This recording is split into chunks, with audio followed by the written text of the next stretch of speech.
सहस्राब्दी की कठिन साधना, दिव्य आरोहण, आंख खुली तो पृथ्वीलोक में वापस। पास मत आना। यहाँ के 3 महीने मेरे लिए नरकीय यातना बन गए।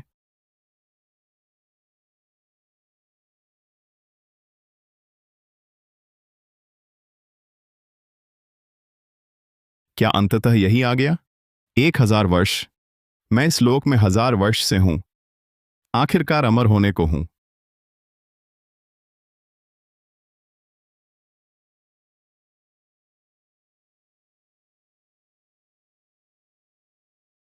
क्या यही है दिव्य आरोहण का एहसास?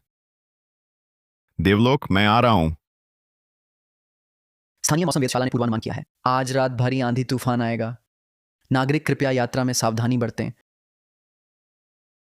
क्या यह देवलोक है? यह पृथ्वी लोक है। मैं वापस आ गया हूं।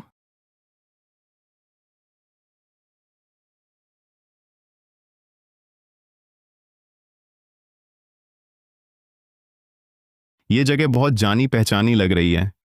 माँ, मुझे ये चाहिए। ठीक है, धीरे भागो। हाँ, मुझे याद आया। ऐसा लगता है मैं न केवल किंवदंती के देवलोक में नहीं पहुंचा, बल्कि अपने वतन लौट आया हूं। चेतना अन्वेषण। पृथ्वीलोक की आध्यात्मिक ऊर्जा इतनी सूख गई है, नत्सकशी बाशोदा प्रयोग नहीं कर पा रहा। आरव शर्मा, सचमुच तुम हो? मैंने सोचा मैं गलत देख रही हूँ। तुम हो? हाँ, मैं हूँ अनाया वर्मा। अनाया वर्मा, याद है, एक ऐसी ही लड़की।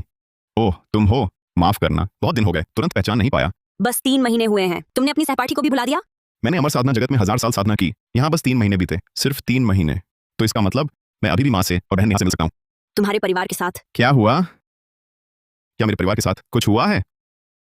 या खैर, अच्छा हुआ तुम लौट आए। जल्दी घर जाकर देखो, तुम्हारे घर वाले शायद मुसीबत में हैं। क्या कहा तुमने?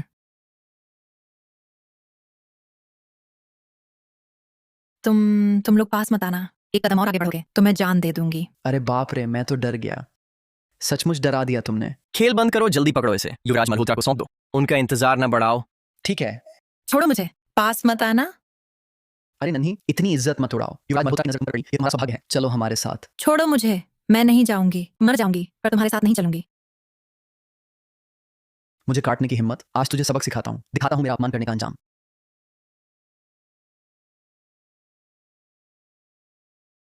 कौन है वह जिसकी आंखें नहीं हैं?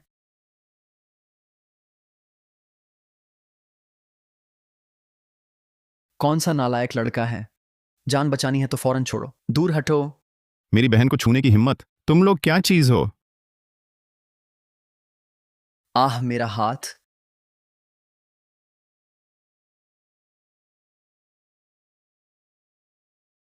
अगर अभी इन सबको मार दूं तो शायद नैना डर जाएगी।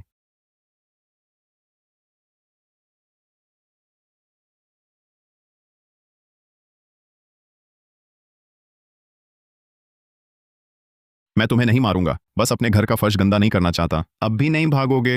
हाँ, हम भाग रहे हैं, फौरन भाग रहे हैं। नैना, डरो मत, वे सब चले गए। अब कोई तुझे सताएगा नहीं। तुम गायब होने के बाद से माँ हर दिन तुझे ढूंढती रही। पता नहीं था। एक रात एक नाम के विक्रम मल्होत्रा नाम के बिगड़ैल मालिकजादा ने नशे में गाड़ी चलाते हुए उन्हें कुचल दिया। तुम क्या कह रही हो? माँ, वो चली गई। हाँ, फिर मैं सह नहीं पाई, विक्रम मल्होत्रा को ढूंढा माँ का बदला लेने, पर उस दुष्ट मल्होत्रा ने वो मुझ पर बुरी नजर डालने लगा। बस नैना, अब मत कहो, भाई समझ गया। तुम्हारा और माँ का बदला मैं जरूर चुकाऊंगा। भैया, मल्होत्रा परिवार यहाँ बदनाम बदमाश हैं, उनकी ताकत और पहुंच बहुत है। बेवकूफी मत करना, जल्दबाजी मत करो। फिक्र मत कर, भाई को पता है। भैया के साथ भी इस दौरान बहुत कुछ हुआ है। मेरी चिंता मत करो, तू घर पर चैन से मेरा इंतजार कर।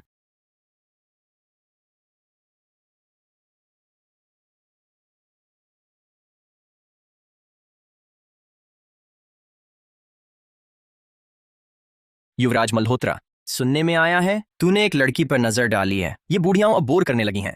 अपनी उस लड़की को बुला ला, हम भाई लोग भी मजा लें। जल्दी क्या है, मैंने पहले ही लाने भेज दिया है। पर पहले बात साफ कर दूं, अच्छी चीज पहले मैं ही चखूंगा। तुम लोग लाइन में लगकर रहना, समझे? कोई दिक्कत नहीं, युवराज मल्होत्रा की मर्जी। आओ, ये पियो।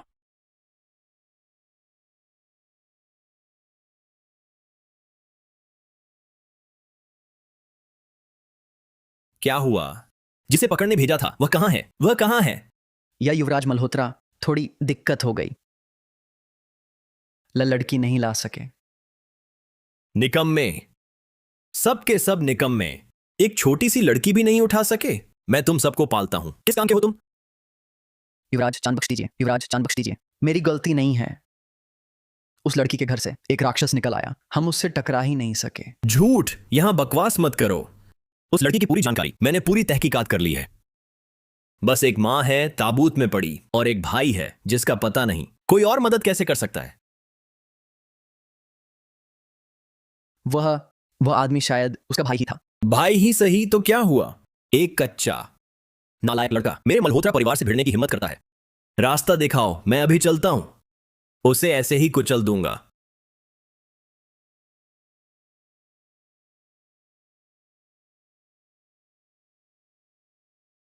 ढूंढने की जरूरत नहीं, मैं आ गया हूं।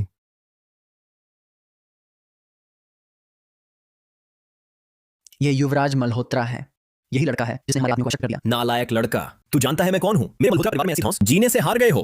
तू कौन है? इससे क्या फर्क पड़ता है? मैं नवसर का सबसे बड़ा धनकुबेर महेश मल्होत्रा का इकलौता बेटा हूं। यहां नवसर में मैं ही आकाश हूं, मैं ही राजा हूं।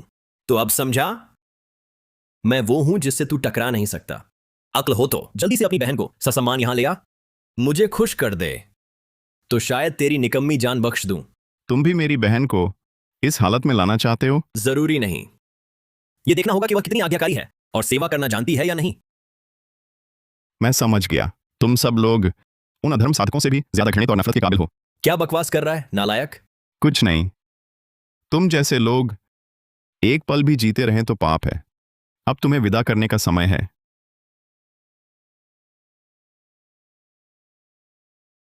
बेवकूफों, क्या देख रहे हो? आगे बढ़ो, उसे मार डालो। आज मैं इसे टुकड़े टुकड़े कर दूंगा। आगे बढ़ो, आगे बढ़ो। तूने क्या किया? कत्ल, भागो, नहीं तो मारे जाओगे। रुको, भाई महानुभाव, हम उसके साथी नहीं हैं, मुझे मत मारो। मेरे पास पैसा है, जितना चाहो दूंगा। कृपया मुझे मत मारो। बेकार है। जिसने भी मेरी बहन पर बुरी नजर डाली वह मरेगा। मुझे मत मारो। मैं तुमसे विनती करता हूं, मत मारो। मैंने गलती की, फिर कभी नहीं करूंगा। मैं तुम्हें पैसे दूंगा, बहुत सारे पैसे। मुझे छोड़ दो। जल्दी मत करो, तुम उनसे अलग हो। तुमने मेरी मां को मार डाला और मेरी बहन को बर्बाद करना चाहा। तुम्हें इतनी आसानी से मुक्त नहीं होने दूंगा। तुम क्या करना चाहते हो?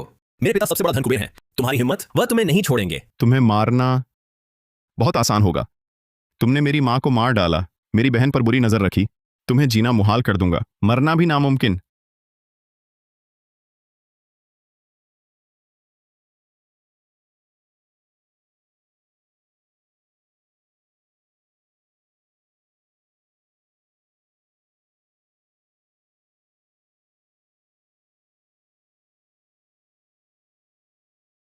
भैया तुम आ गए, दिखाओ चोट तो नहीं लगी? सब ठीक है, एक खरोंच भी नहीं। तुम्हारी और मां की बदला मैंने ले लिया है। आज से कोई तुम्हें सताने नहीं आएगा। मुझे डर नहीं है, जब तक तुम साथ हो मुझे किसी चीज से डर नहीं। अब सब ठीक है, डरो मत, चुपचाप कमरे में सो जाओ। मैं हमेशा तुम्हारे साथ हूं।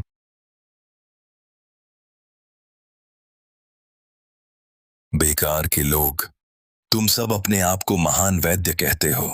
मेरे बेटे की बीमारी भी पता नहीं लगा सके। तुम्हें रखने का क्या फायदा? पापा, बहुत दर्द हो रहा है। बेटा, पापा यही है। उस शर्मा लड़के ने मुझे मारा। पापा, आपको मेरा बदला लेना होगा। उसे मारो, उसके पूरे परिवार को मारो। क्या देख रहे हो? कौन मेरे बेटे को बचा सकता है? मैं कितनी भी कीमत दूंगा। मल्होत्रा साहब, युवराज को सामान्य बीमारी नहीं है, उन पर शाप विद्या लगी है। हमारी चिकित्सा इसका इलाज नहीं कर सकती। केवल असली महान साधक ही शाप तोड़कर युवराज को बचा सकते हैं। तुरंत जाओ, सभी संपर्कों का उपयोग करो। कितना भी खर्च हो कोई बात नहीं। सर्वश्रेष्ठ साधक को जरूर लेकर आओ। जी।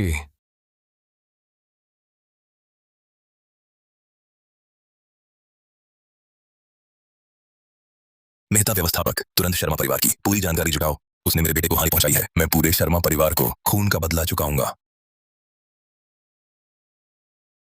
भैया जल्दी उठो, स्कूल के लिए देर हो रही है।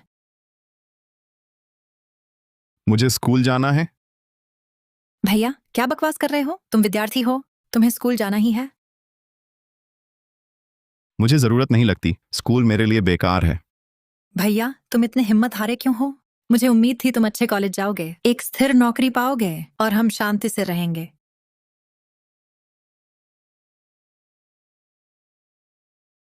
ठीक है, रो मत। मैं पढ़ने जाता हूं, ठीक है?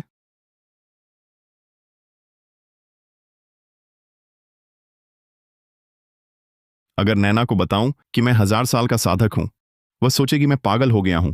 कौन विश्वास करेगा कि उसका भाई अमर है?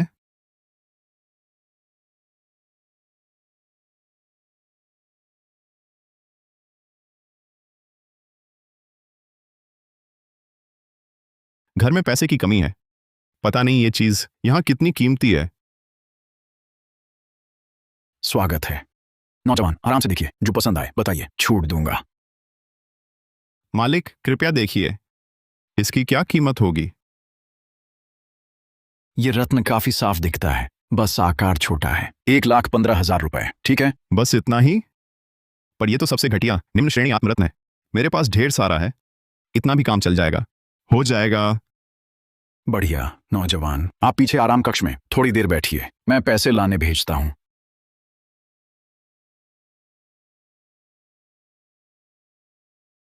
दादाजी, क्या इस दुकान में अच्छी चीज मिलेगी? हाँ बिल्कुल, दादा की नजर गलत नहीं होती।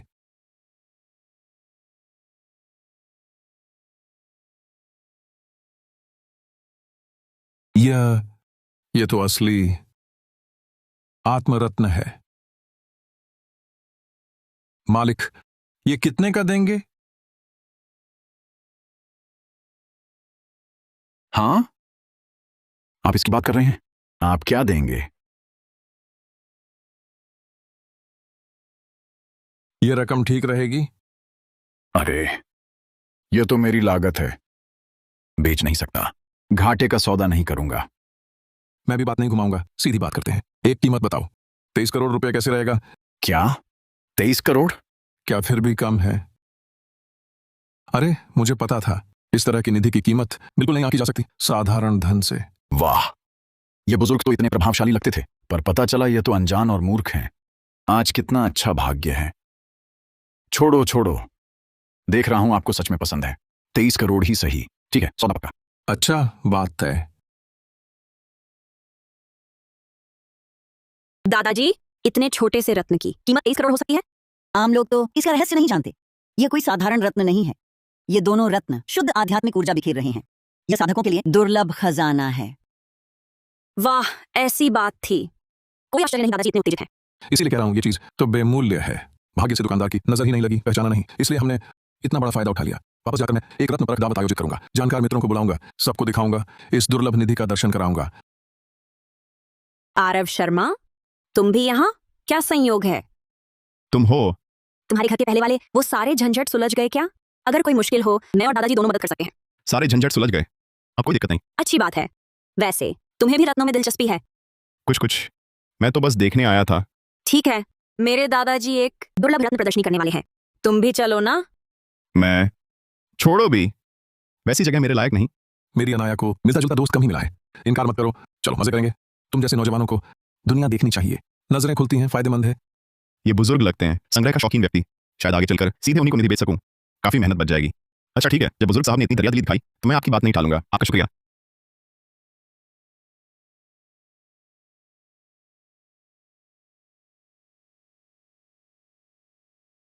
साहब गुप्ता आचार्य आ गए हैं।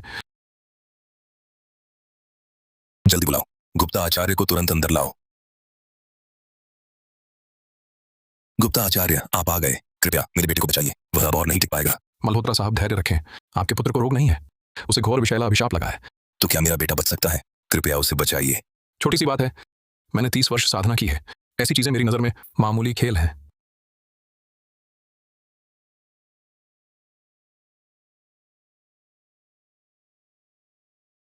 आओ देखूं, ये किसका काम है?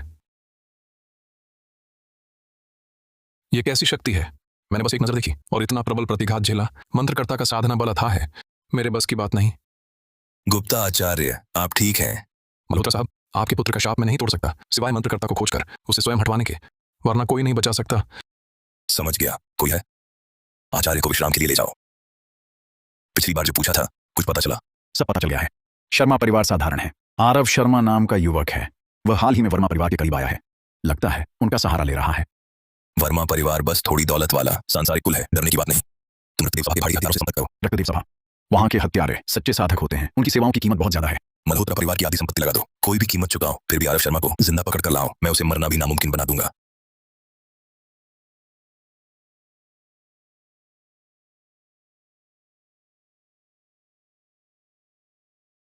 ये सब मेरे दादाजी की जीवन भर का संग्रह है, तरह तरह की दुर्लभ निधियां। तुम खुलकर देखो। वह स्टैंड इतने लोगों से घिरा है, उस पर क्या रखा है? वह दादाजी का नया खजाना है। यह दुर्लभ रत्न प्रदर्शनी खास उसी के लिए आयोजित की गई है। दादाजी ने कहा था इसे हमारी धरोहर बनाएंगे। अच्छा, मैं भी देखना चाहता हूँ। ऐसा क्या खजाना है जिसके लिए वर्मा परिवार ने इतना बड़ा आयोजन किया? अरे, क्या यह वही निम्न श्रेणी आत्मरत्न नहीं है? निम्न श्रेणी आत्मरत्न? तुमने क्या कहा? अरे कुछ नहीं, मैंने कहा यह रत्न काफी सुंदर है। कौन सा गंवार है तू? यहाँ आने की हिम्मत वर्मा बुजुर्ग की प्रदर्शनी में बकवास कर रहा है? ये तो है साधना में मदद करने वाला आत्मरत्न, एक दुर्लभ निधि। तुझे लगता है तेरे घर का टूटा कांच का मन का है? यह आत्मरत्न तो है, पर यह वास्तव में सबसे घटिया सांसारिक निम्न आत्मरत्न है। इस किस्म का सामान जमीन पर गिरा हो तो झुककर उठाने का मन भी नहीं करेगा। हा हा हा, कितना बड़ा चढ़ाकर बोलता है। इस आत्मरत्न की कीमत तेरी 10,000 जानों से भी ज्यादा है, फिर भी कहता है उठाने का मन नहीं करेगा। इस नालायक मूर्ख से बहस क्यों कर रहे हो? फौरन बाहर निकालो इसे, सबका मूड खराब कर रहा है। माफ कीजिए सब, ये मेरा सहपाठी है, दुनिया देखी नहीं है। कृपया इसे नजरअंदाज कर दीजिए। तुम भी चुप रहो, अगर दादाजी ने सुन लिया तो नाराज हो जाएंगे। मैं झूठ नहीं बोल रहा, मैंने सच कहा है। अनाया, देखो ना इसकी आइडियल हरकत। ऐसे इंसान से तुम दोस्ती कैसे कर सकती हो? अगर हिम्मत है तो बेहतर चीज दिखाए, हमें भी दिखाए। हाँ, नहीं तो फौरन यहाँ से निकल जाए, शर्मिंदा होने की जरूरत नहीं। चूंकि आप सबने असली अच्छी चीज नहीं देखी है, तो देखो मेरा कमाल। अपनी ताकत न दिखाओ, चलो यहाँ से निकलते हैं और मुसीबत न खड़ी करो। चिंता मत करो, मुझे पता है।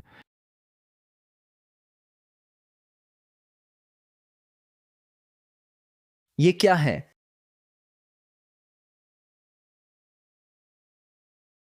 यह आध्यात्मिक तरंग है। पृथ्वीलोक में ये कैसे? साधक की आध्यात्मिक तरंग? यह सामान्य नहीं है।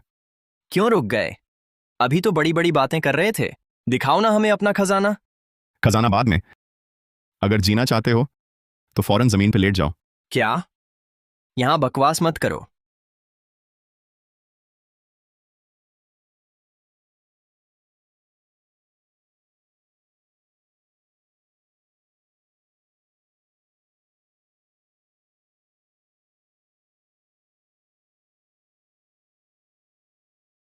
बाहर क्या हो रहा है? बड़ी मुसीबत है, रक्तदेव सभा वाले आ गए।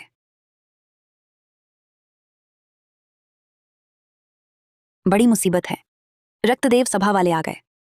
रक्तदेव सभा जरूर आत्मरत्न के लिए आए हैं। भागो, सब भागो।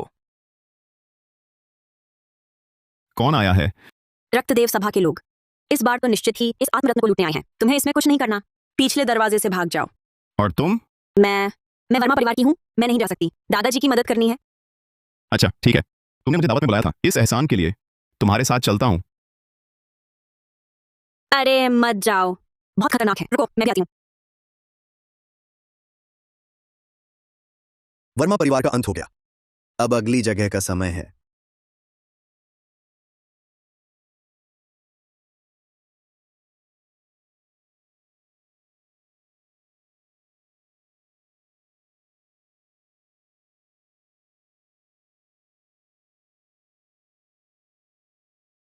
दादाजी,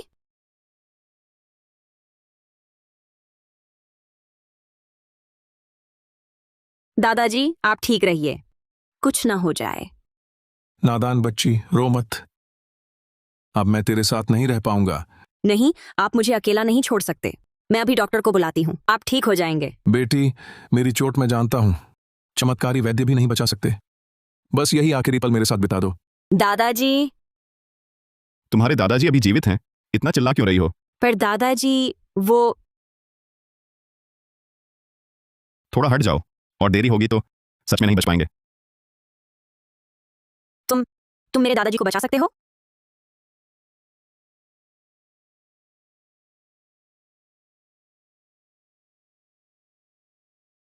तुम मेरे दादाजी को बचा सकते हो?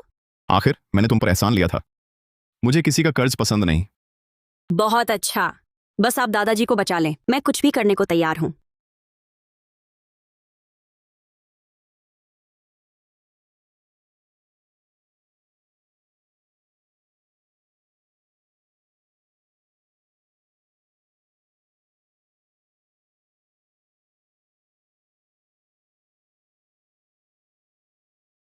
बुजुर्ग साहब ने मेरी आध्यात्मिक औषधि खा ली है, अब ठीक हो जाएंगे।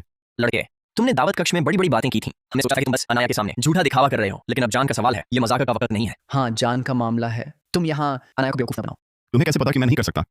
वर्मा बुजुर्ग के आंतरिक अंग चूर चूर हो गए। किंवदंती में बताई गई आध्यात्मिक औषधि ही बचा सकती है, नहीं तो देवता भी कुछ नहीं कर सकते। अनाया, इस ठग पर विश्वास मत करो, धैर्य रखिए। वर्मा बुजुर्ग का कोई इलाज नहीं। तुम भी मुझे ठग समझती हो। चूंकि सभी चाचा ताऊ कह रहे हैं कि दादाजी का कोई इलाज नहीं, वह उपचार करें, इसमें हर्ज ही क्या है। भले ही दादाजी को ना बचा पाए तो भी कोशिश तो की। चूंकि तुम हार नहीं मान रही, हम इंतजार करते हैं, देखते हैं उसकी कथित आध्यात्मिक औषधि सचमुच मृत को जीवित कर सकती है या नहीं। दादाजी, दादाजी, दादाजी जागिए। मेरे ख्याल से ये लड़का बुरी नीयत से आया है, जानबूझकर वर्मा बुजुर्ग को नुकसान पहुंचाया। शायद ये रक्तदेव सभा वालों के साथ मिला हुआ है। ऐसे मार डालो, वर्मा बुजुर्ग का बदला लो। आरव,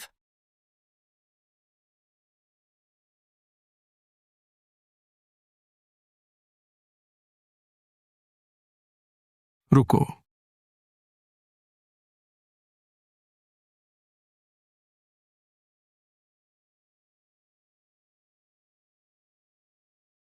पीछे हटो। वर्मा परिवार के महान उपकारी का अपमान मत करो। दादाजी, आप ठीक हो गए, आप सचमुच ठीक हैं। ये कैसे हुआ? लड़के, तुमने वर्मा बुजुर्ग के साथ आखिर क्या किया? कुछ खास नहीं, मैंने उन्हें बस बोधी घास खिला दी। जब तक सांस चल रही हो जब तक मानव बचाया जा सकता है। बोधि घास, वो तो किंवदंती में बताई गई प्राचीन दिव्य वस्तु है ना? क्या वह सचमुच मौजूद है? ठीक ठाक है, इतनी दुर्लभ भी नहीं। मेरे पास अभी भी हजारों हैं।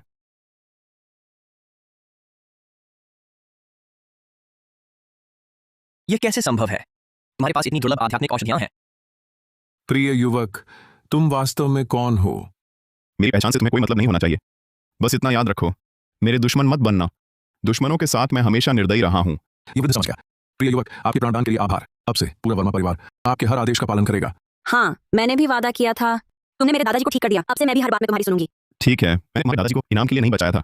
समय हो गया है, मुझे घर जाना चाहिए। देर हो गई मेरी बहन, वो फिर नाराज हो जाएगी। तुम सचमुच अपनी बहन से बहुत प्यार करते हो।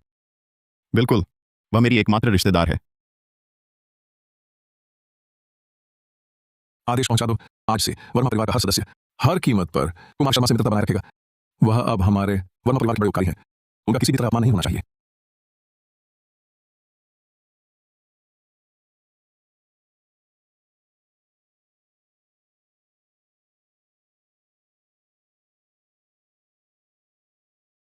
नेहा,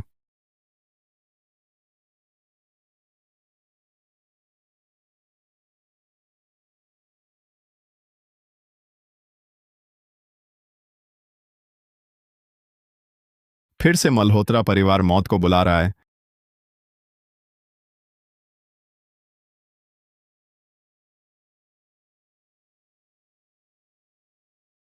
वो लड़का घर पर नहीं है।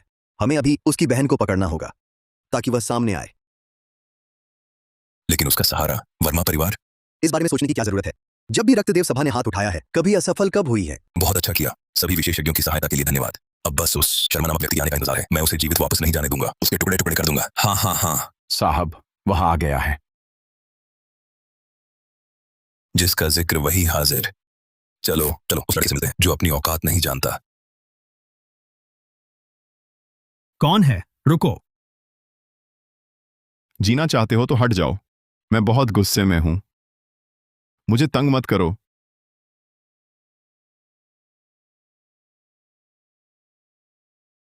तुमने ही मेरे बेटे को बर्बाद किया।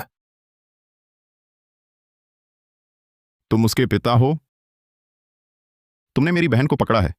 हाँ, मैंने तुम्हारी बहन को पकड़ा। तुम्हें यहाँ लाने के लिए तुमने मेरे बेटे को क्यों नुकसान पहुंचाया? क्या तुम जानते हो तुम्हारे बेटे ने क्या किया? साहब, सूचना है। युवराज ने अनजाने में इसकी मां को कुचल दिया था और इसकी बहन का अपमान किया था, इसलिए इसने बदला लिया। बस इतना ही? मुझे लगा कुछ बड़ा पाप किया होगा, सबके रोष का पात्र। लेकिन वह बेटा भी उस लड़की पर कैसे मोहित हो गया? बहुत घटिया पसंद है। जैसा पेड़ वैसी छाया। लगता है तुम भी अपने बेटे जैसे ही हो, दोनों ही मरने लायक कचरा हो। ओ नालायक, तुमने कहीं से भी टेढ़े मेढ़े जादू सीख ली हो, लेकिन तुरंत मेरे बेटे से वह शाप विद्या हटाओ, नहीं तो तुम और तुम्हारी बहन दोनों को जीते जी मरवा दूंगा। तुम ही? कितना मजाक है। हर लोक में इतने सारे मौत को न्योता देने वाले होते हैं। तुम ये मत सोचो कि मुझे पता नहीं तुम्हारे पीछे कोई सहारा है। मैं तुझे बता दूं, तेरा सहारा वर्मा परिवार मेरे आदमियों ने मिटा दिया है। वर्मा परिवार का मामला भी तूने किया? हाँ हाँ हाँ, बिल्कुल सही। अब तू बस एक दर का मारा है, अब कोई तेरी मदद नहीं करेगा। देखते हैं अब तेरे पास क्या घमंड दिखाने को बचा है। तो बढ़िया हुआ, नया पुराना सारा बकाया आज ही निपटा देते हैं।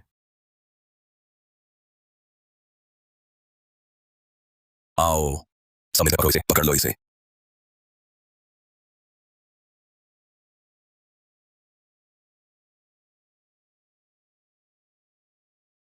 ये निकम्मे कुछ काम के नहीं।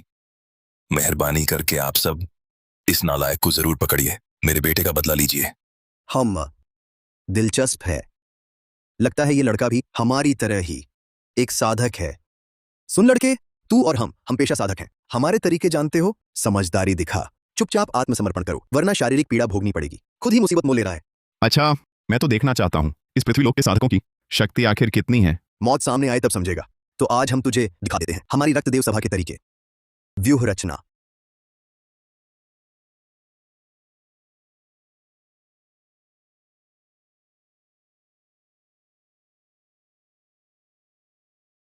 वज्र आह्वान।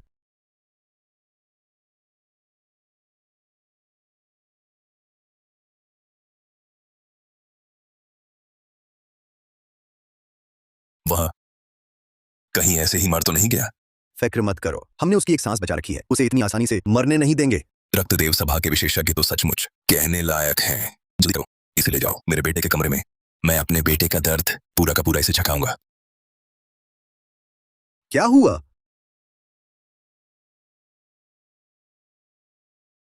यह कैसे संभव है? तुम्हारी इतनी तुच्छ साधना शक्ति से मेरे सामने उस्ताद की आविर्भाव करने की हिम्मत, थोड़ी सी विद्या पाकर इतराना।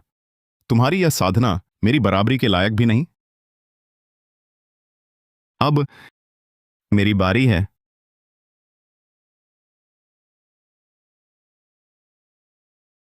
तुम आखिर कौन हो? इतनी प्रशंसा कहां से आई? अब डर लग रहा है। जब तुमने मेरी बहन को पकड़ा था तब क्यों नहीं सोचा कि मैं बदला लूंगा? ये सब गलतफहमी है।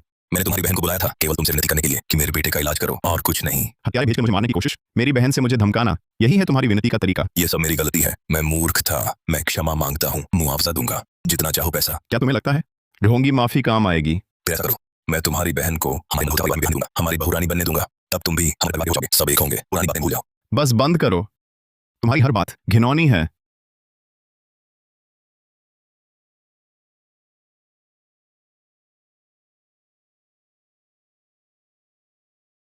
मुझे मत मारो, मैंने तुम्हारे भाई बहन को नुकसान नहीं पहुंचाया। ये सब महेश मल्होत्रा ने मुझे मजबूर किया। मुझे मल्होत्रा परिवार के सभी अपराधों का पता है। बस मुझे छोड़ दो, मैं आपके लिए हर परेशानी दूर कर दूंगा, बाकी सफाई भी कर दूंगा। जाओ, मेरी बहन को छोड़ो, सही सलामत लेकर आओ। अगर उसके शरीर पर एक बाल भी टूटा तो तुम अपने मालिक के साथ मर जाओगे। नहीं नहीं, कभी नहीं, मैं अभी जाता हूं। तुम क्या करना चाहते हो? हम तो बस पैसे लेकर काम करते हैं। अगर तुमने हमें मार दिया तो रक्तदेव सभा कभी इसका बदला नहीं छोड़ेगी। रक्तदेव सभा बहुत ताकतवर है। रक्तदेव सभा में तो बड़े बड़े साधक हैं, हम तो उसमें सबसे निचले छोटे गुर्गे हैं। तुम मत सोचो कि हमें हराकर रक्तदेव सभा को चुनौती दे सकते हो। और भी महारथी हैं। मैं देखना चाहता हूं पृथ्वीलोक के साधकों की कितनी ताकत है।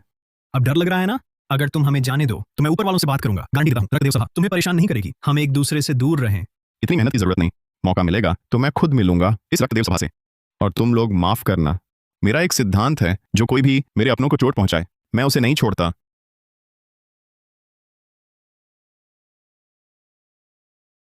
भैया, मैं बहुत डर गई थी। मुझे लगा था तुमसे फिर कभी नहीं मिल पाऊंगी। चलो डरो मत, अब सब ठीक है। भैया ने सारे बुरे लोगों को खत्म कर दिया। मैं चाहता हूं कि मल्होत्रा परिवार इस दुनिया से नाम निशान मिटा देना, समझ गए? चिंता मत करो, ये छोटे मोटे काम मुझ पर छोड़ दो, मैं पूरी सफाई से निपटा दूंगा, आप संतुष्ट रहेंगे। प्रिय युवक शर्मा, हमें अभी खबर मिली थी और हम तुरंत दौड़े आए। तुम ठीक तो हो ना? चोट तो नहीं लगी? ओ नहीं, मैं ठीक हूँ। मल्होत्रा परिवार का मामला पहले ही निपट गया है। भैया, ये लोग कौन हैं? क्या तुम मुझसे कुछ छुपा रहे हो? तुम ही नैना हो ना? मैं तुम्हारे भैया से तुम्हारे बारे में बहुत सुनती रहती हूँ। मेरा नाम अनाया वर्मा है। मैं तुम्हारे भैया की सहपाठी हूँ। मुझे अनाया दीदी ही बुला लेना। मैं राजेंद्र वर्मा हूँ, लिन परिवार का कुलपति। तुम्हारे भाई का मित्र भी कह सकते हैं। मुझे बस बुजुर्ग कहो। लिन परिवार का कुलपति? वो तो नवसर नगर का बहुत मशहूर व्यक्ति है। आप मेरे भाई जैसे साधारण व्यक्ति से कैसे मित्र बने? साधारण? ऐसा कभी मत कहो। हमारा वर्मा परिवार तुम्हारे भाई के सामने कुछ भी नहीं है। तुम्हारा भाई हम सबसे कहीं ज्यादा शक्तिशाली है।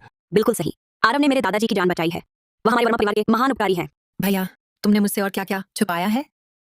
लगता है अब और छुपाना संभव नहीं। तुम्हें भी सारी सच्चाई बतानी चाहिए। दरअसल पिछले 3 महीनों में बहुत कुछ हुआ है। वही 3 महीने जब तुम गायब थी। हाँ, उसी दौरान मुझे एक मौका मिला। न सिर्फ मेरी साधना बल बढ़ी, बल्कि कई बहुमूल्य वस्तुएं भी मिली। अब मैं खुद को बचा सकता हूं। लेकिन अब भी एक चीज है जो मुझे चिंतित करती है। कौन सी? वह तुम हो। मैं हमेशा तुम्हारे साथ नहीं रह सकता।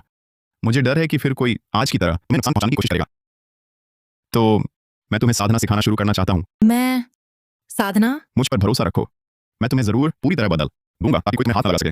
नेहा बहन, ये तो बहुत बड़ा सौभाग्य है। कितने ही लोग जान देकर भी साधना का मौका नहीं पाते। तुम्हें इसे संभाल कर रखना चाहिए। तो ठीक है, मैं कोशिश करती हूँ। प्रिय युवक शर्मा, यह वृद्ध भी एक कठिन निवेदन करना चाहता है। कृपया इसे स्वीकार करें। क्या? मेरी यह पोती बचपन से ही साधना में रुचि रखती है, पर अवसर कभी नहीं मिला। कृपया जब अपनी बहन को सिखाएं तो अनाया को भी थोड़ा मार्गदर्शन दे दें।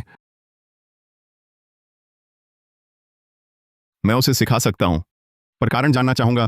प्रिय युवक, तुम्हें पता नहीं, जब से पृथ्वीलोक की आध्यात्मिक ऊर्जा फिर से जागी है, दुनिया के लोगों को अमर होने और भाग्य पलटने का मौका मिला है। सब उसके पीछे टूट पड़े हैं, साधना संसाधन के लिए जान लड़ा रहे हैं। ये मैं समझ सकता हूं, पर तुम्हारा इससे क्या लेना देना?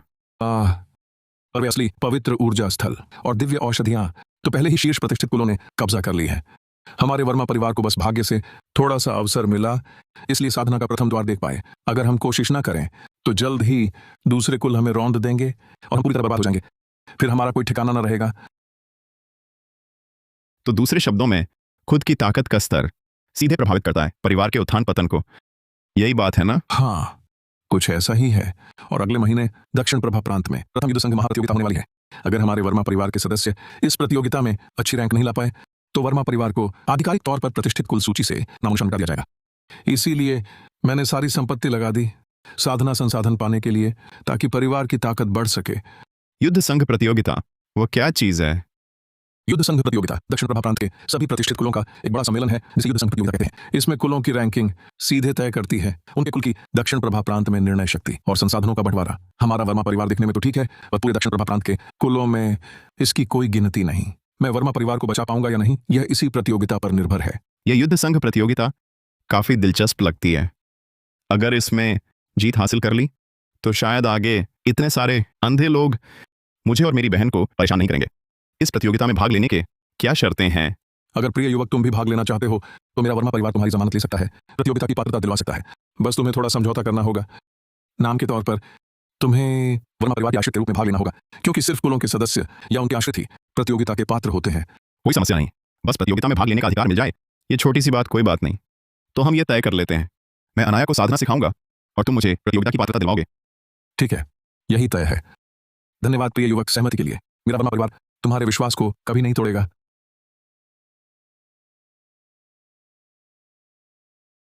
चूंकि अब मैं तुम्हें साधना सिखाऊंगा तो तैयार रहना। फिर शिकायत मत करना कि मैंने दया नहीं दिखाई।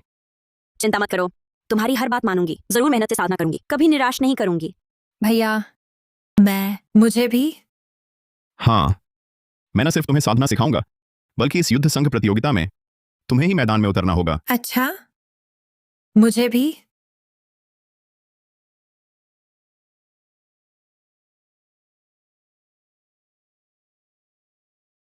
बहुत धीमा, बहुत धीमा। सब दौड़ो जल्दी। अभी कितनी देर दौड़े हो? थक गए? सुन लो, अभी तुम्हें श्रेष्ठतम साधना विधि और दुर्लभ आध्यात्मिक औषधि मिल जाए तो तुम्हारा शरीर सह नहीं पाएगा। इसलिए आलस मत करो, जल्दी से अभ्यास करो। जी।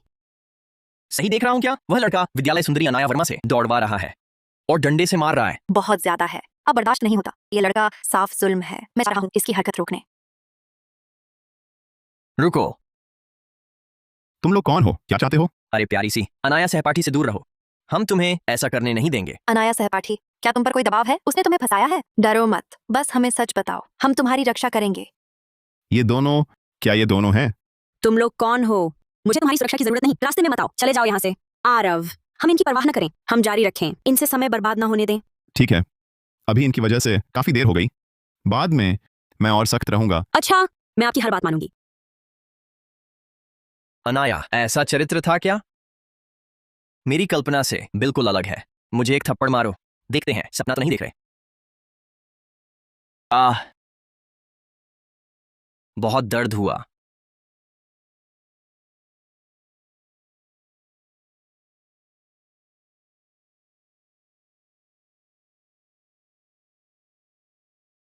बस अब रुक जाओ।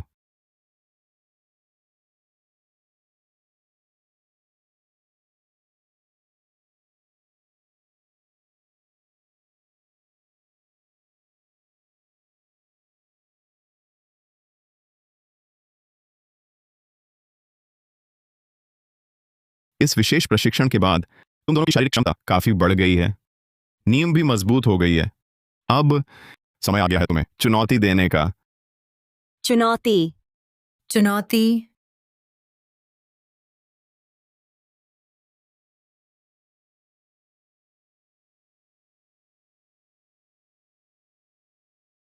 अब से तुम्हारे दिन के 3 भोजन यही होंगे। तुम्हारी नींद बहुत कमजोर है। इतने कम समय में शक्ति बढ़ाने के लिए, युद्ध संघ प्रतियोगिता तक पहुंचने के लिए इन बाहरी साधनों की जरूरत है। ये साधना औषधियाँ हर एक अनमोल है। तुम इन्हें रोज के खाने जैसा खिला रहे हो? ये साधना औषधियां बिल्कुल साधारण और सस्ती हैं। तुम जैसे नव शिक्षुओं के लिए ठीक हैं। जब तुम्हारी शक्ति बढ़ेगी तब तुम्हें असली बेहतर चीजें दूंगा। ठीक है, जो कहोगे वही करूंगी। हाँ।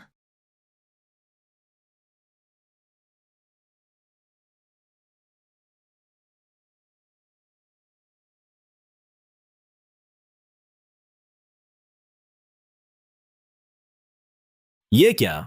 भूकंप?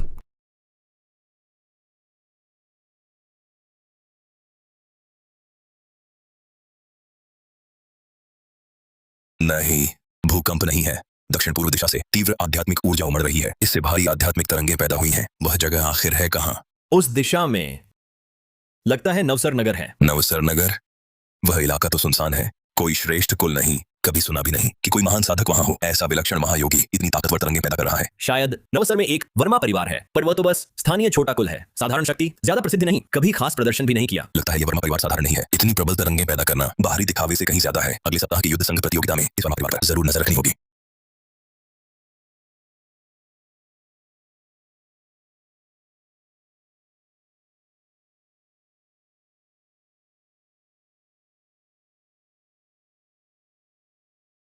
कपूर परिवार के रोहन कपूर तो अद्वितीय हैं। लहरों पर चलने का यह कौशल अत्यंत सहज, वाकई प्रशंसनीय है, ख्याति सार्थक है। बिल्कुल सही। कपूर परिवार तो इस युद्ध संघ प्रतियोगिता में जीत का सबसे बड़ा दावेदार है। उनकी नींव मजबूत है। वे जिस अद्वितीय प्रतिभा को भेजेंगे वह साधारण कैसे हो सकता है? निश्चित रूप से असाधारण शक्तिशाली होगा। देखो तो वह कौन आ रहा है।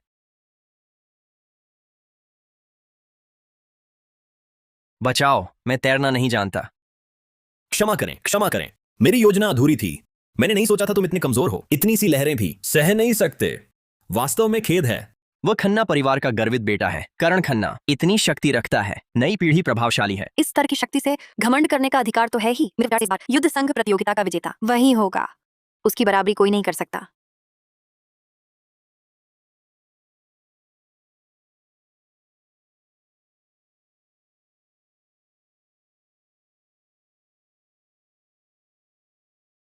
नेहा, याद रखना, हम साधना विधि का अभ्यास दूसरों को चिढ़ाने के लिए नहीं करते और ना ही धौंस जमाने के लिए। शक्ति का उपयोग स्वयं और अपनों की रक्षा के लिए होता है। भैया, मैं समझ गई।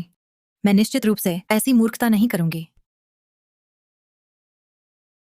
तुम लोग कौन हो? मेरे खन्ना परिवार के क्षेत्र में बेमतलब की बातें करने की और मेरे बारे में व्यंग्य करने की हिम्मत है तो नाम बताओ। मैं नवसर के वर्मा परिवार से हूँ, अनाया वर्मा। वह मेरे परिवार द्वारा विशेष रूप से आमंत्रित माननीय अतिथि हैं। कोई समस्या है? मुझसे कहो, उन्हें परेशान मत करो। ओह, वर्मा परिवार, मैंने सुना तो है, लेकिन बस नवसर का एक मामूली छोटा कुल है। लेकिन यह तुम्हारा तथाकथित माननीय अतिथि मुझे तो लगता है औरतों के पीछे छिपा परजीवी आशिक है जो यहाँ नाम कमाने आया है। तुम बकवास कर रहे हो। छोड़ो, उसकी मर्जी। इस तरह के घमंडी और अज्ञानी से बहस बेकार है, असली काम में देरी होगी। रुको, लड़के, कितना बड़ा दम भरते हो, मेरी अवहेलना करने की हिम्मत। पता है मैं कौन हूं? सुनाई नहीं देता? मैंने कहा रुको।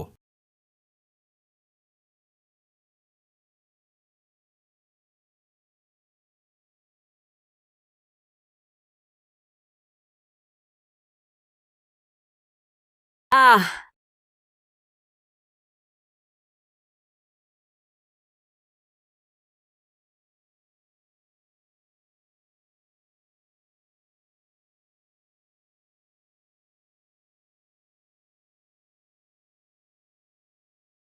तुमने क्या किया?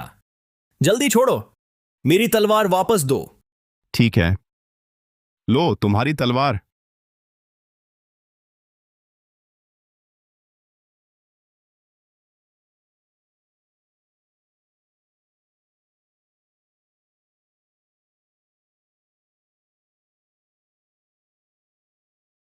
कितना प्रबल बल है। मैंने पूरी आत्मशक्ति लगा दी, फिर भी लगभग इसे नियंत्रित नहीं कर पाया। इस लड़के की शक्ति आखिर कितनी है? पिताजी, आप आ गए, बहुत अच्छा हुआ। यही लड़का है, इसने मुझे चोट पहुंचाने की हिम्मत की और सबके सामने मेरी बेइज्जती की। जल्दी इसे सबक सिखाइए, मेरा बदला लीजिए। चुप रहो। छोटे को पीटा तो बड़ा आ गया, तुम उसका साथ दे रहे हो। नौजवान, मजाक कर रहे हो, मेरा ऐसा कोई इरादा नहीं। युद्ध संघ प्रतियोगिता के नियम स्पष्ट हैं। निजी मारपीट, पात्रता रद्द हो जाएगी। मेरी इज्जत का ख्याल रखते हुए इस मामले को यहीं समाप्त करें, कैसा रहेगा? बस तुम अपने बच्चे को संभालो, मुझे फिर परेशान न करे। मुझे कोई आपत्ति नहीं, अगर फिर छेड़ा तो हल्की खरोंच से कहीं बढ़कर होगा।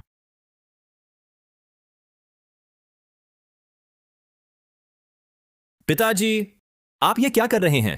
वे हमारे खन्ना परिवार को चुनौती दे रहे हैं। आप उसके साथ इतने नरम क्यों हैं? चुप रहो। क्या भूल गए मैंने पिछले दिन? तुझे क्या कहा था? तुमने कहा था वर्मा परिवार पर नजर रखूं। क्या तुम्हारा मतलब है? वर्मा परिवार को कोई अद्भुत सौभाग्य मिला है और वह लड़का बस वर्मा परिवार की शक्ति और सौभाग्य का लोभी है। उस लड़की को रिझाकर दूसरों के बल पर धौंस जमा रहा है। हम्फ, तो सस्ते में छूट गया। वह परजीवी आशिक। इसलिए तुम्हारी सबसे बड़ी प्राथमिकता वह लड़की का दिल जीतना है। बेहतर हो हमारे साथ वैवाहिक गठबंधन हो। गठबंधन सफल हुआ तो वर्मा परिवार का सौभाग्य हमारा खन्ना परिवार का होगा। पिताजी, आप निश्चिंत रहें, परिवार की प्रतिष्ठा हो या साधना बल, मैं गारंटी देता हूं जल्द ही वह वर्मा परिवार की सुंदरी मेरी दीवानी हो जाएगी। कल लिखित परीक्षा शुरू हो रही है, आज सब जल्दी आराम कर लें, तरोताजा रहना, तभी मैदान में अपना श्रेष्ठ प्रदर्शन कर सकें।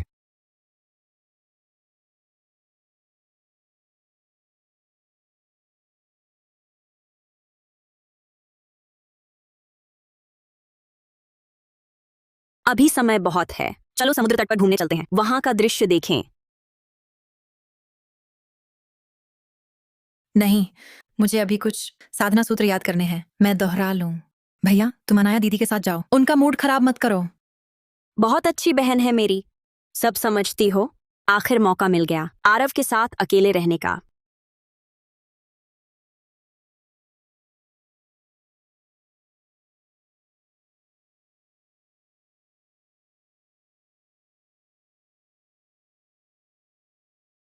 अब योजना के मुताबिक चलते हैं। पहले तुम लोग बाहर जाओ, उस लड़के की खबर ले लो, इतना पीटो कि उठ न सके। फिर सही समय पर मैं वीरता दिखाकर बचाने पहुंचूंगा। वह लड़की दिल नहीं देगी, यकीन नहीं होता। युवराज, वह तो बस एक कच्चा लड़का है, खास नहीं लगता। इतने योद्धा बुलाने की क्या जरूरत? उसके लिए तुम क्या जानो, एक अकेला कईयों पर भारी नहीं, चाहे कितना भी ताकतवर हो, इतने योद्धाओं को हरा पाएगा। मुझे यकीन नहीं, इस बार उसे रौंदूंगा। अनाया को दिखाऊंगा असली शक्तिशाली कौन है, उसके लायक कौन है। ठीक है, जब युवराज ने कहा हम काम पूरा करेंगे, अवश्य।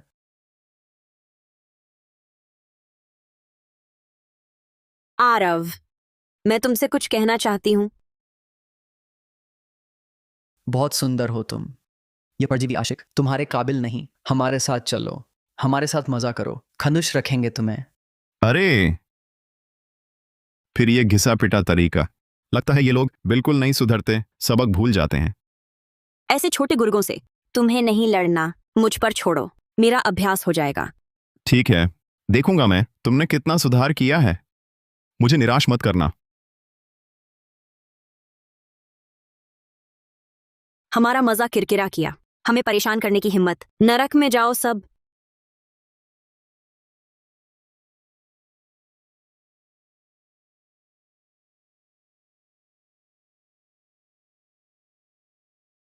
देखें कब तक छुपोगे। औरत के पीछे।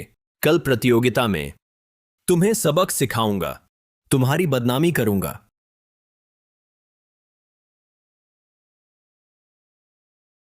सभी प्रतिष्ठित कुलों के अतिथियों का स्वागत है जो दक्षिण प्रभा प्रांत में आयोजित पहली युद्ध संघ महाप्रतियोगिता में आए। यह प्रतियोगिता चरणबद्ध उन्नति नियम पर आधारित है। हर स्तर पर निष्पक्ष और न्यायपूर्ण मुकाबला होगा। अंतिम रैंकिंग में जो परिवार जितना ऊपर होगा उसे उतने ही अधिक साधना, संसाधन और निर्णय शक्ति मिलेगी। इस प्रतियोगिता में सबसे मजबूत कपूर और खन्ना परिवार ही हैं। इन दोनों कुलों की नींव गहरी है। आज हमारा परिवार पहले ही मैच में उनसे न टकराए, नहीं तो बुरा हाल होगा। बस इतना ही। पहला मैच अब शुरू हो रहा है। मुकाबला करने वाले हैं कपूर परिवार की अद्वितीय प्रतिभा रोहन कपूर बनाम नवसर के वर्मा परिवार की अनाया वर्मा। कितनी बदकिस्मती है पहले ही मैच में रोहन कपूर जैसे से मिलना। ये तो हार निश्चित है ना। कपूर परिवार दक्षिण प्रभा का शीर्ष कुल है। उनके पास साधना संसाधन था है। रोहन तो असाधारण प्रतिभा का है। बचपन से ही उत्तम शिक्षा पाई है। उसकी साधना बल गहन है। लगता है यह अनाया वर्मा कपूर परिवार के लिए बलि का मोहरा बनकर आसानी से रौंद दी जाएगी। तुम्हारी बारी है, आत्मविश्वास है? हाँ, तुमने मुझे सिखाने में इतना प्रयास किया है, मुझे साधना विधि दी है। मैं हारूंगी नहीं, तुम्हें निराश नहीं करूंगी। ये लड़की कौन है? पता नहीं, पहले कभी नहीं देखी। तुम्हारे हिसाब से इन दोनों में कौन ज्यादा ताकतवर है? कितने चरण टिक पाएगी? पिताजी, मैंने कल उसकी लड़ाई देखी थी। वाकई थोड़ी काबिलियत है, पर बस इतना ही। कपूर परिवार के साधना संसाधन कितने समृद्ध हैं, उनकी नींव कितनी मजबूत है। इतनी छोटी प्रतिभा से ये अंतर नहीं पड़ सकता। मेरे ख्याल से 3 चरण भी नहीं टिकेगी। रोहन कपूर आसानी से हरा देगा। कपूर परिवार हमारे खन्ना परिवार जैसा ही श्रेष्ठ कुल है। उसे हराने के लिए भी कुछ मेहनत लगेगी। फिर ये लड़की तो बहुत दूर की बात है। अब मुकाबला शुरू। चिंता न करें कुमारी वर्मा, मैं मर्यादा में रहूंगा, आपको चोट नहीं पहुंचाऊंगा। आखिर आप इतनी नाजुक सी युवती हैं, मैं हाथ कैसे उठा सकता हूं? वह हिल क्यों नहीं रही? क्या अभी से ही हार मान ली? कितनी डरपोक है। लगा था कुछ कर दिखाएगी, पर ये तो निखट्टू निकली। काबिलियत में बहुत फर्क है, इसमें कोई चारा नहीं। बस उसकी किस्मत खराब है। पहले ही मैच में रोहन कपूर से भिड़ गई। हार तो माननी पड़ेगी। लगता है वर्मा परिवार की अद्वितीय प्रतिभा भी बस इतनी ही है। लड़ने की हिम्मत भी नहीं। बहुत निराश करती है। भैया, तुम अनाया दीदी की चिंता नहीं करते? फिक्र ना करो, इस स्तर के प्रतिद्वंद्वी से वह हारेगी नहीं, उस पर भरोसा करो।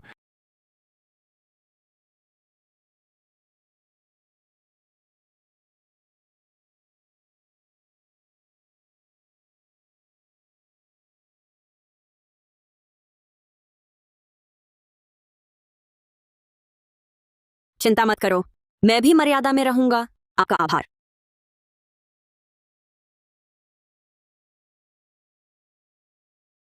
पहली प्रतियोगिता की विजेता है वर्मा परिवार की अनाया। वह लड़की, उसकी साधना बल कितनी है। उसने तो पल भर में ही कपूर परिवार की अद्वितीय प्रतिभा रोहन को बहुत शानदार है। हाँ, सच में इतनी असाधारण प्रतिभा पहले कभी सुना ही नहीं था। यह वर्मा परिवार इस प्रतियोगिता का अप्रत्याशित विजेता बन गया है। लगता है भविष्य में हमारे कुल को। यह कैसे संभव है? वह कपूर परिवार की अद्वितीय प्रतिभा रोहन खन्ना था। उसकी साधना बल गहन थी। वह पल भर में कैसे हार गया? बचाव का मौका भी नहीं मिला। इतनी कम उम्र में इतनी प्रबल आध्यात्मिक ऊर्जा वाकई भयानक है। इस तरह का प्रतिभाशाली हमें खन्ना परिवार को हर कीमत पर अपने पक्ष में करना होगा। उसे हमारे लिए काम करवाना होगा। समझ गया पिताजी, मुझ पर छोड़ दीजिए। मेरी पारिवारिक हैसियत और साधना बल से मैं अनाया वर्मा को जीत लूंगा। उसे खुशी खुशी मेरे साथ विवाह करने और हमारे खन्ना परिवार की सेवा करने पर राजी करूंगा। अनाया दीदी जीत गई। अनाया दीदी जीत गई। आरव, मेरा प्रदर्शन कैसा रहा? तुम निराश तो नहीं हुए? ठीक ठाक था। ठीक है, अनाया वर्मा को उन्नति की बधाई। अब दूसरा मुकाबला होगा खन्ना परिवार के करण खन्ना बनाम शर्मा परिवार के आरव शर्मा का होगा। शर्मा परिवार दक्षिण प्रभा प्रांत के प्रतिष्ठित कुलों में ये शर्मा परिवार कहां से आया? मैंने तो कभी सुना ही नहीं। शायद मैं अनजान हूँ। छी, वह शर्मा परिवार किस कुल का है? वर्मा परिवार के रिश्ते का सहारा लेकर ही यहाँ खड़े होने का मौका मिला है, प्रतियोगिता में भाग लेने का। उनमें कोई वास्तविक क्षमता नहीं। तो यह परजीवी आशिक है। अनाया जी तो इतनी शक्तिशाली हैं, इतनी असाधारण प्रतिभा। उनकी आंखों पर क्या पड़ी जो उन्होंने इस नाकारा परजीवी को चुना? बहुत दुखद है। शर्मा वाले, क्या तुम मुझसे प्राणघातक युद्ध करने आओगे? सबको दिखाओ कि तुम्हें कोई वास्तविक क्षमता है भी या नहीं। क्या तुम सिर्फ औरतों के पीछे छिपने वाले डरपोक हो? मेरा मतलब है, इस बार शर्मा परिवार की ओर से मुकाबला करने वाली मैं नहीं, वह हैं शर्मा। तुम्हारा मतलब एक लड़की को मेरे खिलाफ भेजकर क्या मेरा अपमान कर रहे हो? युद्ध संघ प्रतियोगिता के नियमों में यह जरूरी नहीं कि मुझे खुद ही उतरना हो। सचमुच ऐसा कोई नियम नहीं है। बस शर्मा परिवार का कोई सदस्य परिवार की ओर से लड़ सकता है। भैया, क्या मैं सच में कर पाऊंगी? फिक्र मत करो, बस अभ्यास जैसा करो, बिल्कुल ठीक होगा। मुझे तुम पर भरोसा है। तो ठीक है, मैं कोशिश करती हूँ। नमस्ते, मैं हूँ तुम्हारी प्रतिद्वंद्वी नेहा शर्मा। कृपया मार्गदर्शन दीजिए। सोचा ना था कि खन्ना परिवार की अद्वितीय प्रतिभा करण खन्ना एक नाजुक सी लड़की से मुकाबला करेगा, चाहे जीत भी जाए। इसमें इज्जत कहाँ, बाहर पता चला तो मजाक बन जाएगा। ये लड़की बहुत नाजुक लगती है, नरम नाजुक शरीर वाली। करण खन्ना के एक ही वार में हार जाएगी, बस तमाशा देखते हैं। ये मत सोचो कि तुम लड़की हो तो मैं दया दिखाऊंगा। आज तुम्हें पता चलेगा मेरा अपमान करने का अंजाम। चूंकि दोनों पक्षों को कोई आपत्ति नहीं, तो प्रतियोगिता शुरू।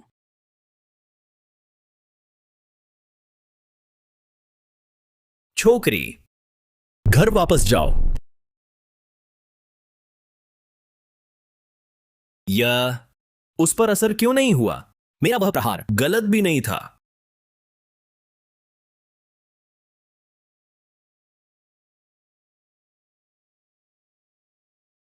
मानता नहीं। देखते हैं इस बार कैसे बचती हो।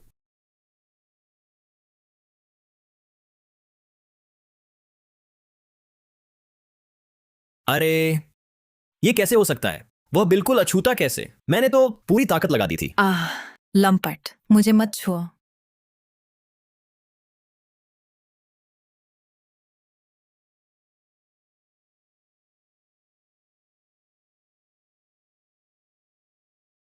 वह क्या कर रहा है? खन्ना परिवार की अद्वितीय प्रतिभा एक छोटी लड़की से हार कर खून उबल रहा है। कितना नाकारा। ये बात फैल गई तो खन्ना परिवार की बदनामी होगी। यही है खन्ना परिवार की आशा, सिर्फ इतना ही दम। एक लड़की से भी नहीं लड़ सका। लगता है ये श्रेष्ठ कुल, बस इतना ही है। अवज्ञाकारी, बस करो। अगर और खेलते रहे तो हमारे खन्ना परिवार की इज्जत मिट्टी में मिल जाएगी। पिताजी, मैंने नहीं। चुप रहो, तुम्हारे बहाने सुनने का मूड नहीं। जल्दी से यह मुकाबला खत्म करो, असली ताकत दिखाओ और यहाँ शर्मिंदा मत हो। कोई है? हमारे खन्ना परिवार की परम निधि रक्तात्मा खड्ग लेकर आओ। आज मैं इस छोकरी को सबक सिखाऊंगा।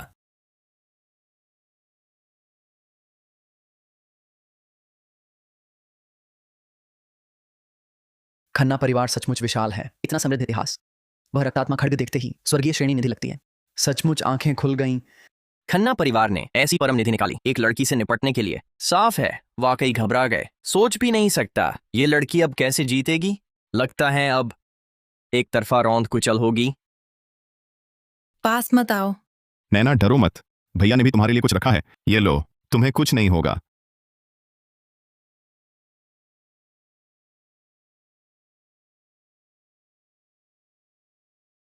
क्या तुम मजाक कर रहे हो? उसे एक टूटी लकड़ी की तलवार दे रहे हो? क्या वह इससे मेरी खुजली करेगी? भैया, क्या ये सच में काम करेगी? जाओ, खुद पर विश्वास करो। जब तुम खुद मौत को बुला रहे हो तो मैं तुम्हारी मदद करता हूं।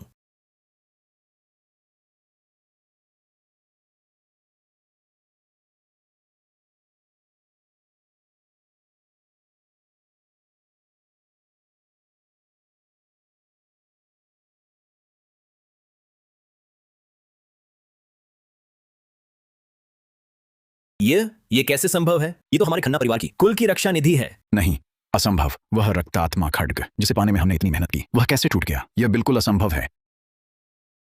अब जीत हार तय हो चुकी है। क्या अब भी लड़ना चाहते हो? इस प्रतियोगिता का विजेता है। रुकिए, हम हारे नहीं हैं। खन्ना कुलपति, हार तो हार है, कृपया सबके सामने धोखा न दें।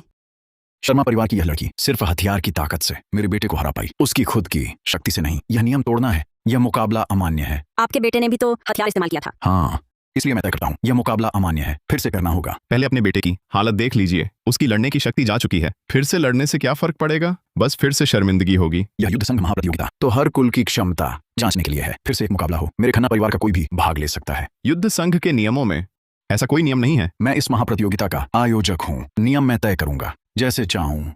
मेरा पक्षपात नहीं है। तुम्हारे परिवार में जितने हैं उतने भेज सकते हो, हमें कोई आपत्ति नहीं। शर्मा परिवार से सिर्फ 2 आए हैं। ये तो शक्ति के बल पर अत्याचार है, बहुत ज्यादा है। मुझे इतना नहीं सोचना।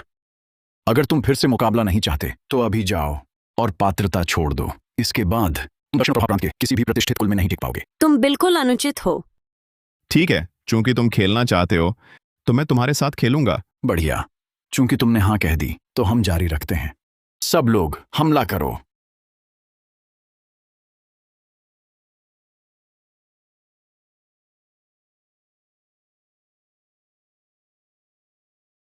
ये खन्ना परिवार तो बेशर्म है, अपने वरिष्ठ आचार्यों को भी बुला लिया है। ये मुकाबला नहीं बल्कि सीधा अत्याचार है। शर्मा परिवार की तरफ सिर्फ 2 हैं, जबकि सामने पूरा खन्ना परिवार खड़ा है। इतना बड़ा अंतर है, लगता है शर्मा परिवार इस बार हार मान लेगा। आरव, ये तो साफ धोखा है। उनकी संख्या ज्यादा है, हम उनका मुकाबला नहीं कर सकते। चलो छोड़ो, इस बार हम प्रतियोगिता छोड़ देते हैं। चोट खाने से बेखबर भीड़ चाहे कितनी भी हो, क्या फायदा?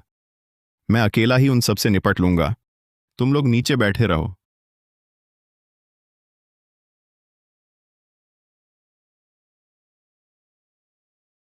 चलो सब मिलकर हमला करो, एक साथ। इस औकात नहीं जानने वाले लड़के को हमारे खन्ना परिवार की असली ताकत दिखा दो।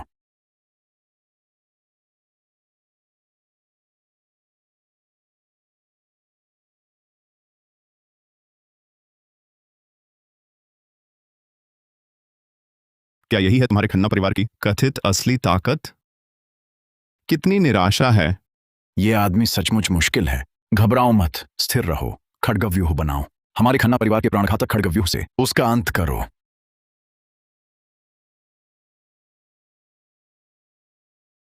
हे भगवान, ये खन्ना परिवार का आखिरी दांव है, प्राणघातक खड्गव्यूह। इस व्यूह की शक्ति असीम मानी जाती है, अकेला कोई इसे तोड़ नहीं सका। हाँ, ये व्यूह खन्ना परिवार के 100 लोगों की आत्मशक्ति से बना है। आक्रमण, रक्षा, संयुक्त, असीम शक्ति वाला। ये लड़का इस बार बच नहीं पाएगा। दिखावटी, दिखने में अच्छा, खोखला, इसे आखिरी दांव कहते हैं। तितर बितर हो जाओ।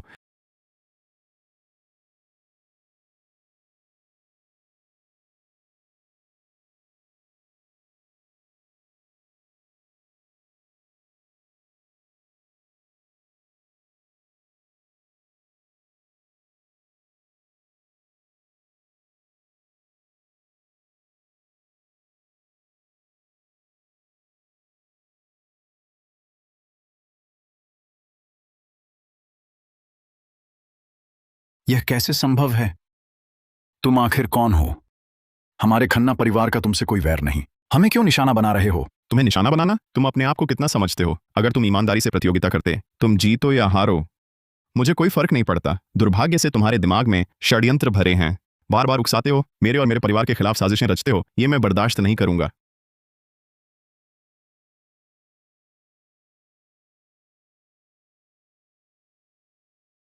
क्या सचमुच भाग्य हमारा साथ नहीं दे रहा? छोड़ो छोड़ो, हमारी कला तुमसे कमतर है। हम हार मानते हैं। क्या यही है उसकी वास्तविक शक्ति? यह तो अलौकिक प्रतिभा जैसा है। अब आगे कोई और कुल चुनौती देगा? मैं यही हूं, तैयार हूं। तो इस द्वंद्व का विजेता है शर्मा परिवार का आरव शर्मा। वाकई अविश्वसनीय है। ये लड़का अकेले ही पूरे खन्ना परिवार को हरा दिया। अद्भुत। इस युद्ध संघ प्रतियोगिता में हम चौधरी परिवार हार मानते हैं। हार स्वीकार कर हम चलते हैं। हम सिंह परिवार भी हम हार मानते हैं। कुमार शर्मा से भिड़ने का साहस नहीं। मैं भी। हम अरोड़ा परिवार हार मानते हैं। मैं सिंह परिवार हार मानता हूँ। मैं अरोड़ा परिवार हार मानता हूँ। मैं भी हार मानता हूँ। चूंकि सभी कुलों के कोई भी प्रतियोगी आगे नहीं आ रहा, तो मैं घोषणा करता हूँ दक्षिण प्रभा प्रांत की प्रथम युद्ध संघ महाप्रतियोगिता का अंतिम विजेता है शर्मा परिवार। आरव शर्मा जीत गए, सचमुच जीत गए। आरव, तुम अद्भुत हो।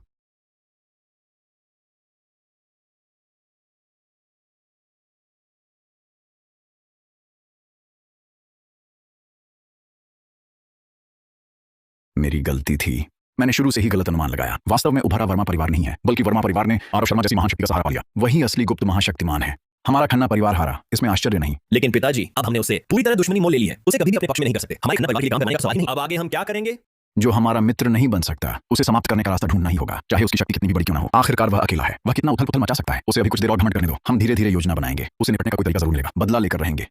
शर्मा साहब, बधाई हो, आप इस युद्ध संघ प्रतियोगिता के अंतिम विजेता हैं। ये चाबी दक्षिण प्रभा प्रांत के युद्ध संघ भंडार खोलने की विशेष चाबी है। इस भंडार में पूरे दक्षिण प्रभा प्रांत के सभी साधना संसाधन और श्रेष्ठतम निधियां रखी हैं। ये सब इस बार के विजेता के विशेष पुरस्कार हैं। पूरे के पूरे आपके होंगे।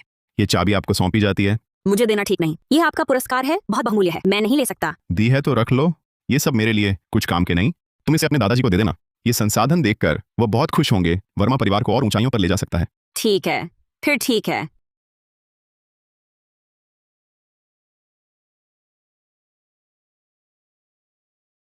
शुक्रिया आरव। भैया, युद्ध संघ प्रतियोगिता खत्म हो गई है। अब हम आगे क्या करेंगे? घर चलते हैं। पिताजी, आरव शर्मा ने अब दक्षिण प्रभाव के अधिकांश साधन संसाधनों पर कब्जा किया है। बहुत बढ़िया। हर कुल उसके सामने सर झुका रहा है। हमारे खन्ना परिवार की वर्तमान क्षमता और ताकत से शायद अब उसका मुकाबला नहीं कर पाएंगे। इसी तरह चलता रहा तो हमारा खन्ना परिवार वाकई खत्म हो जाएगा। क्या मेरा खन्ना परिवार इतनी मेहनत से इतने वर्षों तक चलाया, क्या अब इसी तरह पतन हो जाएगा? मैं यह स्वीकार नहीं करूंगा।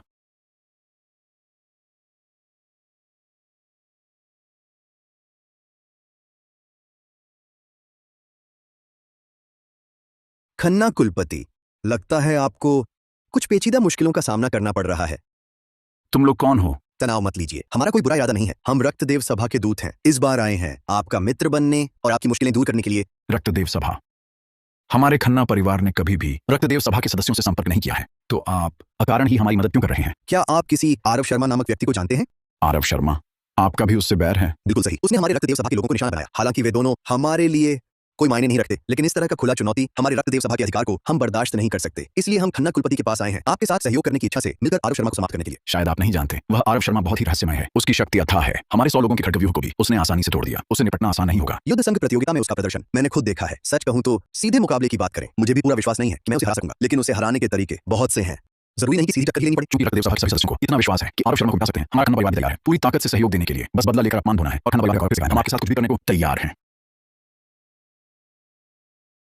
आरव, क्या तुमने हाल की खबरें देखी? हमारे नवसर नगर में बहुत सी अजीब घटनाएं हुई हैं। कैसी अजीब घटनाएं? देखो, उत्तरी नगर भाग में एक बड़ा कारखाना है। उसके सारे मजदूर कुछ दिन पहले अचानक गायब हो गए। वहाँ कोई निशान नहीं बचा और दक्षिण का एक माध्यमिक विद्यालय पूरे स्कूल के शिक्षक और छात्र एक रात में बेहोश हो गए। अब तक नहीं जागे और आखिर में मेरे घर के पास का वह अस्पताल सुनते हैं हर रात आधी रात को वहाँ से अज्ञात तरल रिश्ता है। इससे आसपास के लोग डरे हैं। सबने अस्पताल खाली कर दिया। अब वह सुनसान पड़ा है, एक परित्यक्त अस्पताल बन गया है। ये वाकई कुछ अजीब है। संयोग नहीं लगता, बल्कि किसी की साजिश लगती है। ऐसा करते हैं, स्कूल के बाद हम तुम्हारे घर के पास उस परित्यक्त अस्पताल में हालात देखने जाएं। शायद कुछ सुराग मिल जाए। ठीक है, मैं तुम्हारे साथ चलूंगी।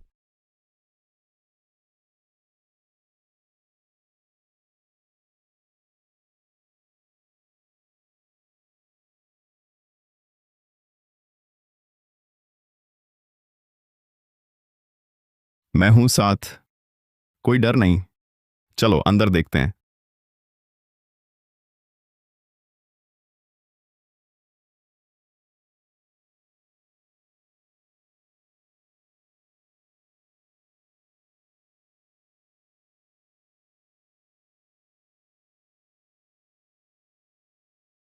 ये कमरे कोई खास गड़बड़ नहीं दिखती।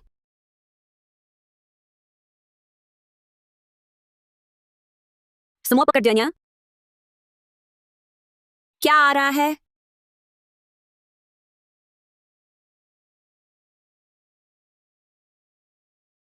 ये तरल बह रहा है, लगता है किसी खास जगह जा रहा है।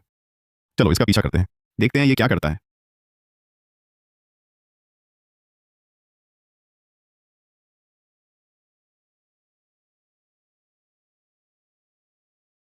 तुम क्या कर रहे हो?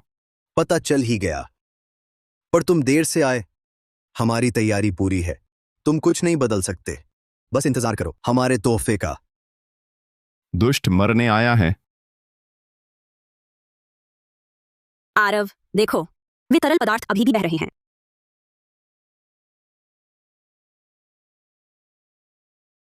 बुरा हो गया, व्यूह पूरा होने वाला है। चलो यहां से निकलते हैं।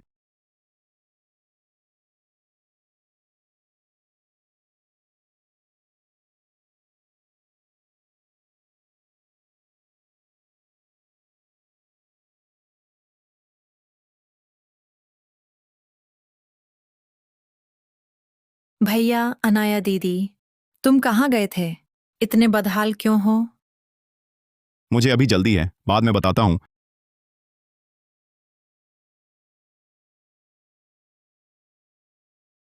अनाया दीदी, मेरे भैया को क्या हुआ? आखिर हुआ क्या है? हमने कुछ अजीब चीजें देखी। शायद तुम्हारे भैया को अब कुछ पता चल गया है और वे उपाय ढूंढ रहे हैं।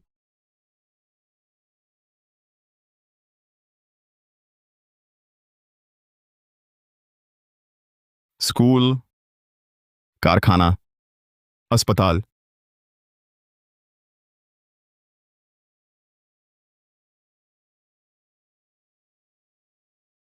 ये लोग बहुत हिम्मतवर हैं, पूरे नवसर नगर का बल ग्रहण करना चाहते हैं। क्या पूरे नवसर नगर का? क्या ये पागल हो गए हैं? ये आत्मशक्ति बंधन व्यूह एक बार पूरा हो गया तो लगातार खींचेगा अपने दायरे की सारी आध्यात्मिक ऊर्जा और जीवन शक्ति। उस समय नवसर के सभी लोग खतरे में होंगे। तो हम उन्हें कैसे रोकें?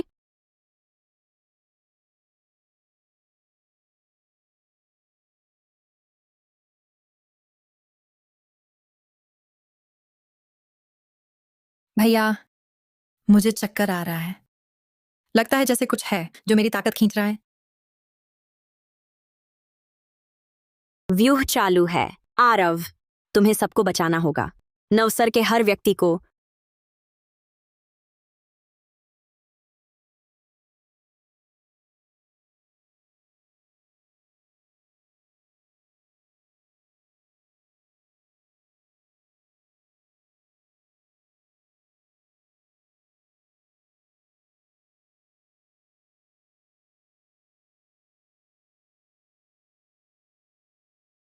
मैं ही तुम्हारा लक्ष्य हूं, है ना? मैं आ गया। छिपना बंद करो, सामने आओ।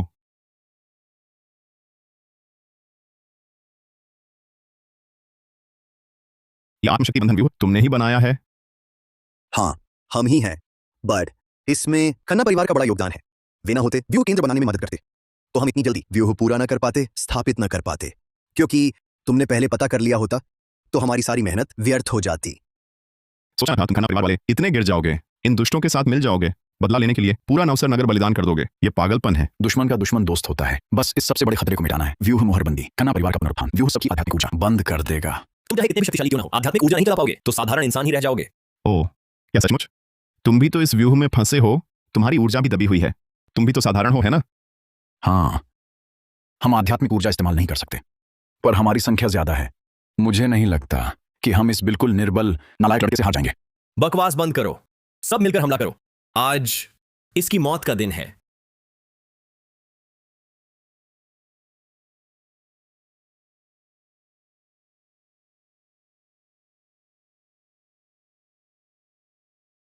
बस आध्यात्मिक ऊर्जा मोहरबंद है तो जीत गए समझते हो?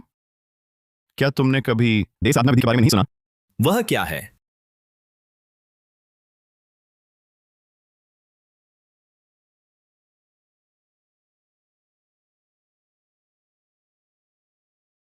यह नामुमकिन है।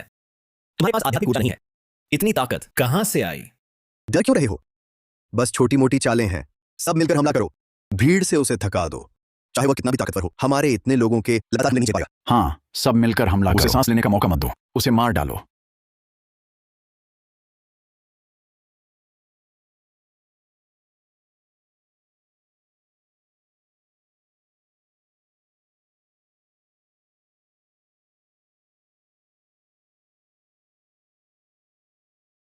वार्म अप लगभग पूरा हो गया। तुम तुच्छ मस्खरों के पास और क्या तरकीबें हैं? जल्दी दिखाओ, मेरा समय बर्बाद मत करो। तुम्हें लगता है तुम अकेले हम सबको हरा सकते हो?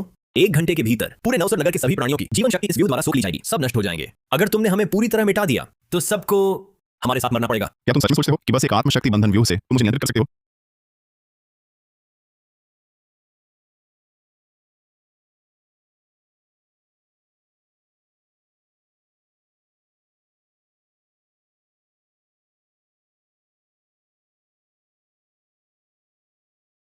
तुमने क्या किया?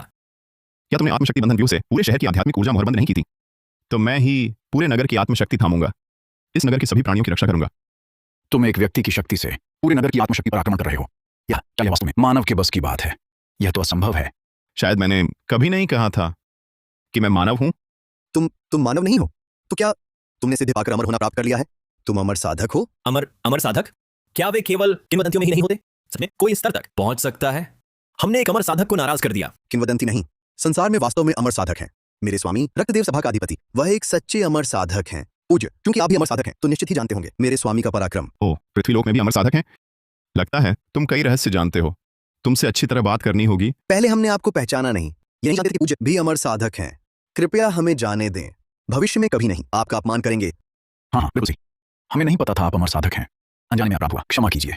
नहीं तो हमारी हिम्मत कहाँ आपसे टकराने की, आपको परेशान करने की। कृपया इस बार हमें क्षमा कर दीजिए। पता है तुम्हें मेरी पूरी जिंदगी में सबसे ज्यादा किससे नफरत है? हमें नहीं पता, कृपया समझाइए। मैं सबसे ज्यादा तिरस्कार करता हूं तुम जैसे मौका परस्तों से। दुष्ट बनना है तो पूरी तरह बनो। मजबूत दुश्मन देखते ही फौरन गिड़गिड़ाना, दूसरों की चमचागिरी करना, तुम जैसे लोग मेरे मुकाबले के काबिल भी नहीं।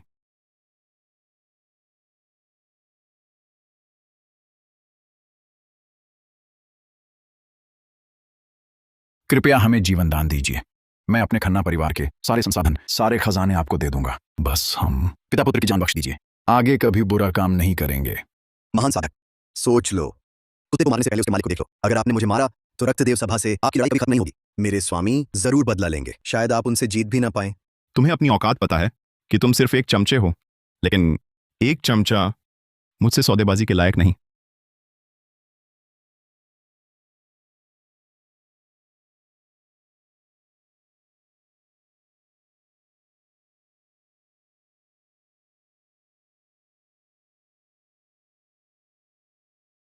मत मारिए। तुमने बुरे काम तो किए, लेकिन अभी तक किसी की हत्या नहीं की। आज मैं तुम्हें एक और मौका देता हूं। बस तुम्हारी साधना बल खत्म करूंगा, ताकि फिर कुछ न कर सको। वे दोनों बलि के बकरे मेरे लिए उसे अच्छी तरह उलझाए रखें।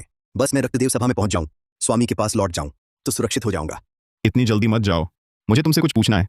थोड़ी बातचीत करो, रक्तदेव सभा के बारे में बताओ।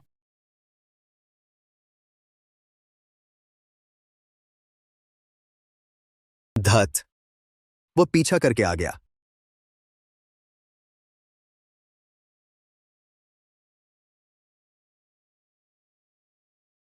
अमर साधक महोदय, आपने मुझे बुलाया? क्या बात है?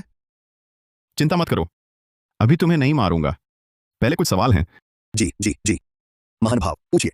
मैं जो जानता हूं सब कहूंगा, कुछ नहीं छिपाऊंगा। रक्तदेव सभा आखिर है क्या जगह? उसके सदस्य कहां से आते हैं? दरअसल मुझे भी नहीं पता रक्तदेव सभा की असली सूरत। बस इतना जानता हूं कि ज्यादातर लोग पहले हर जगह बुरे काम करने वाले दुष्ट थे। फिर एक अधिपति कहलाने वाला रहस्यमय व्यक्ति हमारे पास आया, दिव्य साधन और साधना संसाधन दिए, हमें मजबूर किया उसे स्वामी मानने को, उसके लिए काम करने को। हम विरोध करने की हिम्मत भी नहीं कर सकते थे। तुम्हारा ये अधिपति, वह कौन है? रक्तदेव सभा में केवल कुछ वरिष्ठ ही स्वामी का असली चेहरा देख पाते हैं। मैं तुच्छ हूं, मुझे तो मौका भी नहीं मिला। तुमने उसे कभी देखा ही नहीं, तो फिर कैसे कह सकते हो कि वह मेरी तरह अमर साधक है? क्योंकि तुम दोनों में एक ही तरह की ऊर्जा है, इस दुनिया के साधकों से बिल्कुल अलग। इस संसार के साधकों से ऊर्जा भिन्न है? क्या वह भी? मैं तुम्हें जीने का मौका देता हूं, चाहोगे? हाँ, चाहता हूं। आदेश कीजिए महानुभाव, कितनी भी मुश्किल हो मैं करूंगा।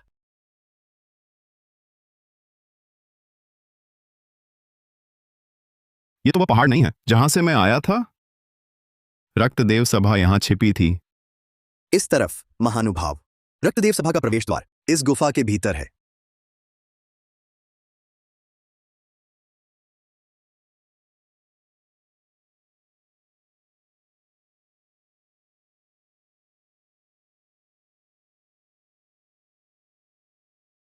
गुरुजी, बस इस लंबी गुफा सुरंग से गुजरना है।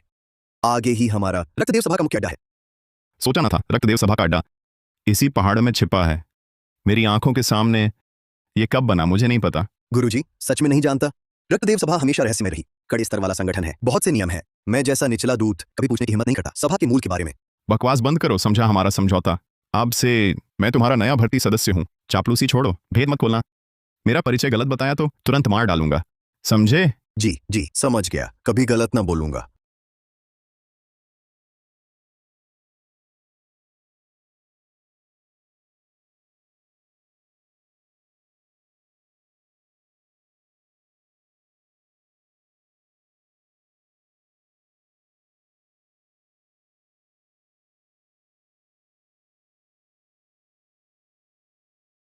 क्या यह दूत महोदय है?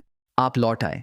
हाँ। सुना है आप इस बार उस हमारे रक्तदेव सभा को चुनौती देने वाले मूर्ख को ढूंढने गए थे। कैसा रहा? क्या वह लड़का हमारे नाम से ही डर के भाग गया? कुछ कुछ ठीक है, मामला सुलझ गया। मुझे पता था, जो भी हमारी रक्तदेव सभा से टकराता है उसका अच्छा हाल नहीं होता। कब्र पर घास उगाती है। अच्छा बस बस, हमें काम है, पहले हमें अंदर जाने दो। अरे ये कौन है? बिल्कुल अपरिचित लगता है, पहले कभी नहीं देखा। ये मेरा नया अनुचर है। इस बार काम में काफी लोग खो गए, मुझे लगा ये चतुर है, थोड़ी योग्यता है, इसीलिए आया संख्या पूरी करने के लिए। ऐसा है, पर हमारा नियम है, बिना पूछे अनजाने को नहीं ला सकते। अगर आचार्य को पता चला हम सब दंडित होंगे।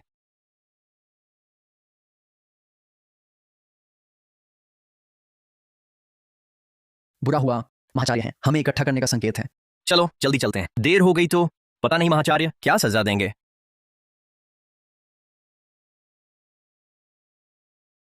गुरु, अब क्या करें? आ ही गए हैं तो चलकर देखते हैं।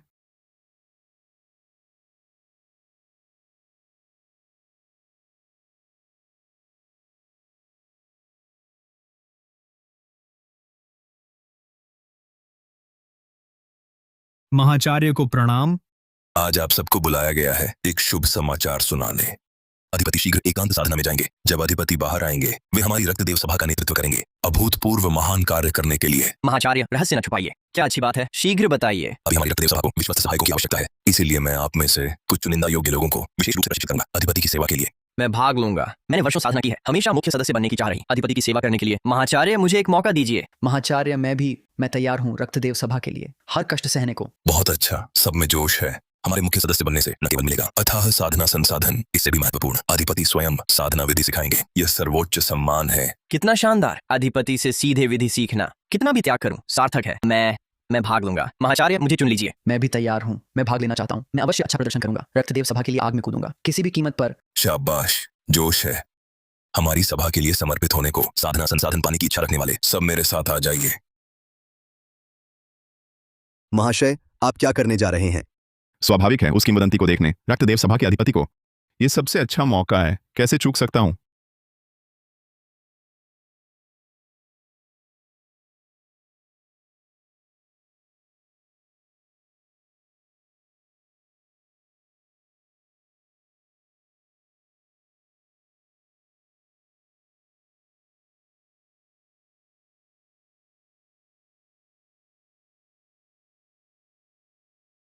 वह व्यक्ति कौन है? शक्ति तो कम नहीं लगती। महाशय, वह रक्तदेव सभा का उत्तरी दूत निखिल सक्सेना है। हम सभी दूत हैं, लेकिन उसकी शक्ति सभी दूतों में सर्वश्रेष्ठ है। महाचार्य के बाद दूसरे स्थान पर।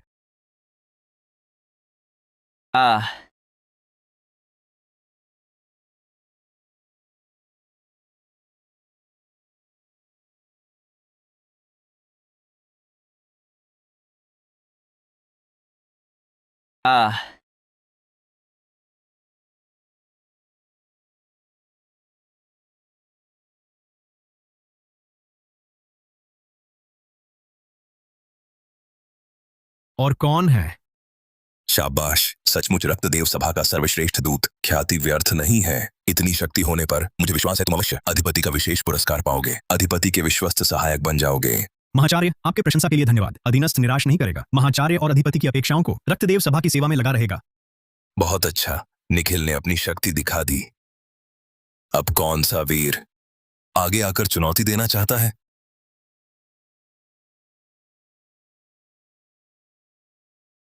मैं कोशिश करना चाहता हूं। अरे महाशय, आप सच कह रहे हैं? ठीक है, एक और निडर आ गया, मरने से न डरने वाला। आ जाओ।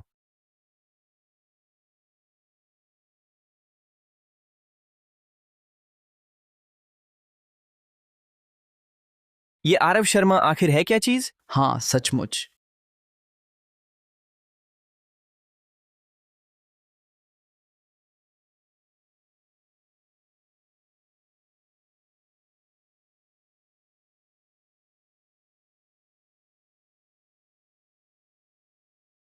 ये किसका अधीनस्थ है? इतनी हिम्मत, मरने से नहीं डरता। चुनौती देने की हिम्मत उत्तरी दूत साहब को। लगता है दक्षिणी दूत साहब का नया गुर्गा है। अरे, नया आया है, मौत से नहीं डरता।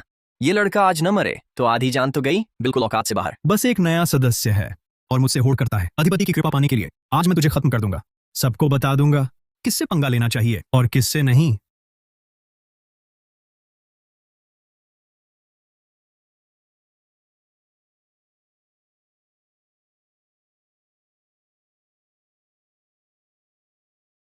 ये रक्तदेव सभा वाकई अजीब है। ये विद्या पृथ्वीलोक की नहीं लगती।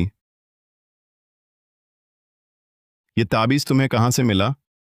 ये इस संसार की चीज नहीं। जानना चाहते हो? तुम लायक नहीं। जब तुम मर जाओगे, नीचे जाकर यमराज से पूछ लेना, शायद वह बता दे।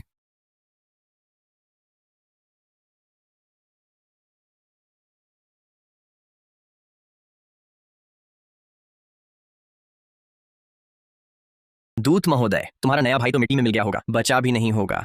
कितनी औकात थी उसकी, अपनी ताकत ही नहीं पहचानी। बिल्कुल सही, उसका घमंड ही उसका सत्यानाश बना। उत्तरी दूत महोदय को चुनौती दे बैठा, यही अंजाम होना था। सभी नए लोगों के लिए एक सबक है, रक्तदेव सभा के नियम समझो, बस अब खत्म। क्या वह सच में मर गया? क्या सच बता दूं? फौरन दूरी बना लो उसकी सजा से बचने के लिए। पर अगर वह बच गया और मेरे धोखे का पता चला तो मैं मरा ही समझो। अब क्या करूं? दूत महोदय, आपको क्या हुआ? कुछ बोल क्यों नहीं रहे? अपने भाई के लिए दुखी हैं? तुम सब अंधे हो। मैंने जिसे चुना है वह इतनी जल्दी नहीं हारता। बस देखते रहो।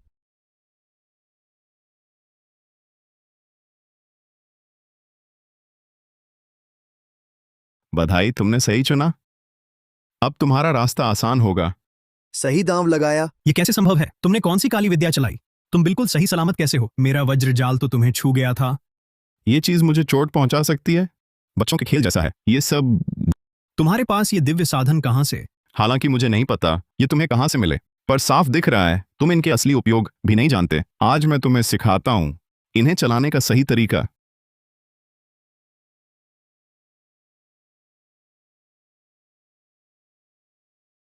त्रिदेव की आज्ञा से वज्रदेव उपस्थित हो। बिजली गरजे और दुष्टों का संहार करे। सम्राट की आज्ञा से वज्र तुरंत उतरे।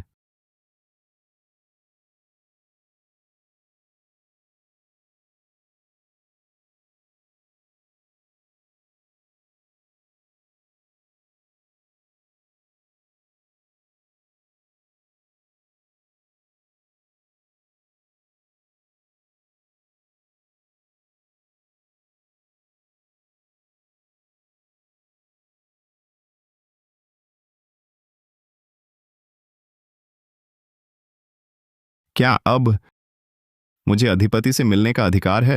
ठीक है, मैं तुम्हें अधिपति के पास ले चलूंगा। मेरे साथ आओ।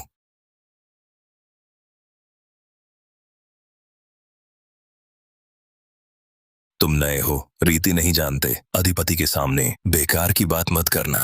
अधिपति जो पूछे वही जवाब देना, नहीं तो चाहे कितनी भी शक्ति हो, मौत निश्चित है। हाँ।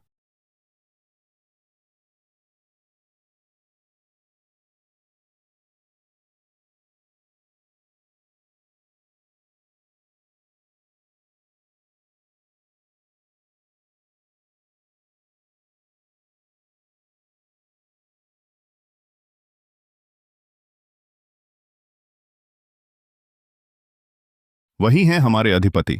अधीनस्थ अधिपति को प्रणाम करता है। योग्य योद्धा लाया हूं अधिपति के दर्शन के लिए। ओह, क्या सच में? आगे आओ, दिखाओ तो।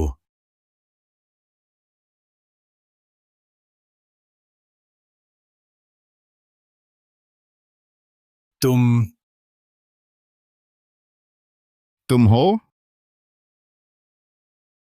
वीर राठौर। तुमने काली विद्या में लिप्त होकर अधर्म शक्ति साधना की, अमरजनों का संहार किया, मर्त्यलोक के निर्दोषों को मारा, पूरी सृष्टि को तबाह कर दिया। आज मैं समस्त जनजीवन के लिए तुम्हारे इस दुष्ट और कुटिल मार्ग का अंत करूंगा। हम्फ, एक तुच्छ मानव साधक अब मुझसे लड़ने का साहस करता है?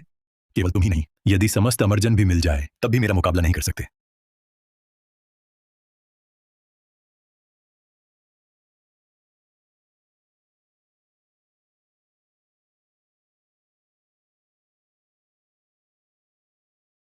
तुमने काली विद्या सीखी है, मानवता का नाश किया है। चाहे तुम्हारी साधना कितनी भी ऊंची हो, प्रकृति के विरुद्ध ही रहेगा। आज मैं आरव शर्मा धर्म के लिए दुष्ट दंड दूंगा। दुष्टों का विनाश करूंगा। कितना हास्यास्पद है। संसार तो बलवान ही टिकता है। मैं तो बस चाहता था अधिक शक्ति पाना। इसमें गलती क्या है? बल्कि तुम हो ढोंगी और पाखंडी। मसीहा का नाटक क्यों कर रहे हो? शक्ति पाना? तुमने तो जीवों को कुचला है। दूसरों की साधना शक्ति सोखी है। अनगिनत जीवन से मिली यह शक्ति तुम्हें और गिराएगी। अंत में दुष्ट ऊर्जा तुम्हें निकल जाएगी। जाग जाओ। सचेत हो जाओ। उस समय पूरा अमरलोक मुझसे द्वेष रखता था, मुझे शक्तिशाली विधि सीखने नहीं देता था। आज जो कुछ भी हुआ वह सब उनकी वजह से है। मैं इस पाखंडी अमरलोक को नष्ट कर दूंगा। सबको कीमत चुकानी होगी। अपनी गलती नहीं मानना। जब तुम सुधरने को तैयार नहीं तो मुझे बेरहम होने में देर नहीं।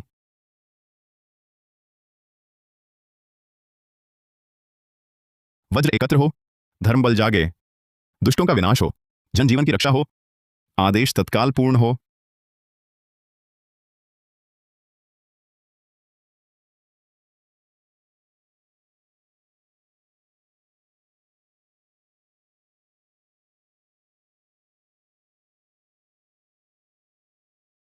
वीर, तुमने अधर्म साधना की, निर्दोषों को कष्ट दिया। आज तुम अंतिम सीमा पर हो। व्यर्थ का संघर्ष छोड़ दो। मैं तुम्हें पूरी तरह समाप्त करूंगा और संसार को शांति दूंगा। यदि तुम्हें 1000 वर्ष और मिलते अमर होने तक साधना करने के लिए, शायद तुम सफल भी हो जाते। पर क्या तुम सच में सोचते हो तुम्हारी वर्तमान साधना शक्ति से तुम मुझे मार सकते हो?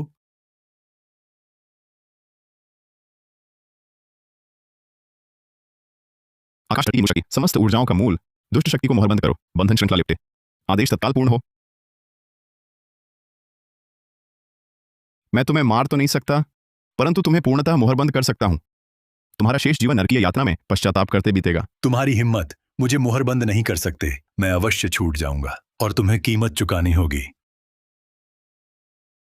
तुम देख लेना, मैं अवश्य लौट कर आऊंगा।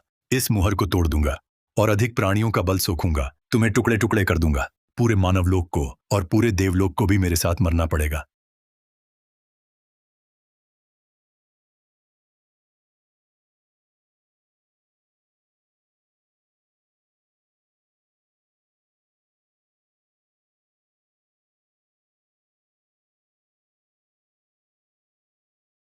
हाँ हाँ हाँ।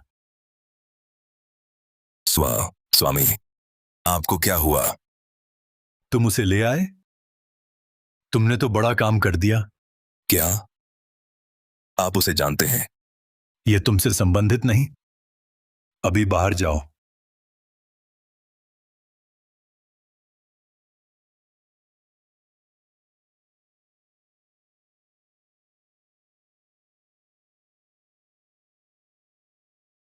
कैसा लगा यहां अपने पुराने मित्र से मिलकर? क्या आश्चर्य हुआ, क्या हैरानी है?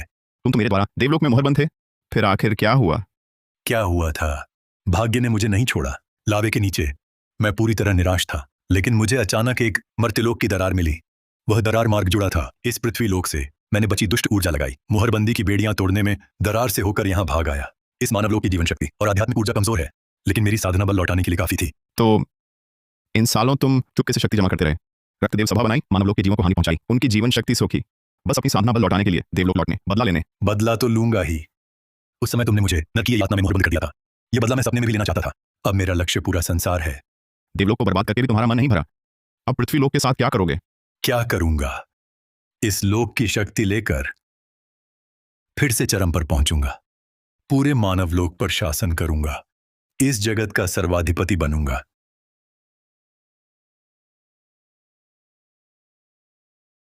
सारी दुनिया पर राज करना मैं तुम्हें सफल नहीं होने दूंगा। जैसे पहली बार हराया, वैसे ही दूसरी बार भी हराऊंगा। मुझे हराना तुम्हारी औकात ही क्या है? पहले जीत गए थे, वह महज भाग्य था। अब तुम इस आध्यात्मिक ऊर्जा विरल मर्त्यलोक में साधना बल क्षीण हो गया है, फिर भी बड़ी बड़ी बातें करते हो।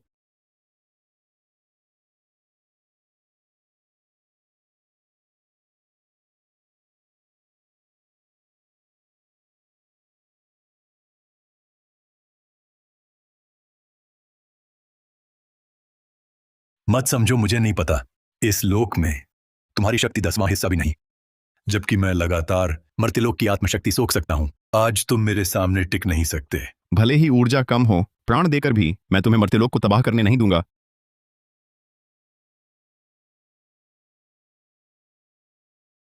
हाँ,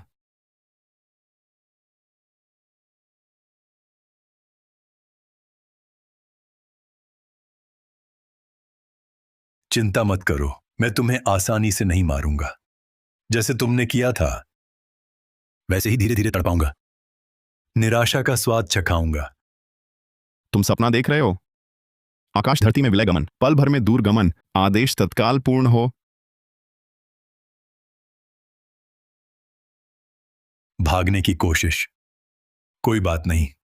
वैसे भी मैं शीघ्र ही इस लोक में आ रहा हूं। इस संसार पर कब्जा करूंगा।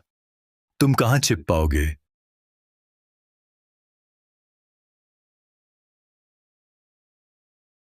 भैया, तुम कहाँ गए थे? हम जागे तो तुम दिखे ही नहीं। हम बहुत चिंतित थे। चाचा, तुम्हें चोट लगी है? मैं ठीक हूं, तुम लोग चिंता मत करो। बस जरा सी खरोंच है, कोई बात नहीं। अभी एक जरूरी काम है, तुम लोगों की मदद चाहिए। ऐसा कौन सा काम है जो तुम्हारी चोट से भी ज्यादा जरूरी है? समय नहीं है। ये बात पूरी मानव जाति के जीवन मरण का सवाल है। विलंब नहीं चलेगा। मेरी बात सुनो। यहाँ के सारे आत्मरत्न और दिव्य साधन और मैंने इन वर्षों में जमा किए साधना संसाधन सब तुम्हारे इस्तेमाल के लिए हैं। तुम्हें अभी चलना होगा। सभी साधना कुलों को इकट्ठा करो, मिलकर चिंता मत करो, मैं जरूर करूंगा। नैना, इस पत्र ग्रंथ में लिखे अनुसार हमारे घर के चारों ओर व्यूह बिछा दो। यह व्यूह इस लड़ाई के नतीजे पर निर्भर करता है, बहुत महत्वपूर्ण है। भैया, आखिर हुआ क्या है? क्या कोई बहुत खतरनाक बात होने वाली है? रक्तदेव सभा का अधिपति इसी लोक में आने के लिए है। उस समय मर्त्यलोक में महाविनाश होगा, कोई नहीं बचेगा। महाविनाश आने ही वाला है। मानव जाति का जीवन मरण इसी एक लड़ाई पर टिका है।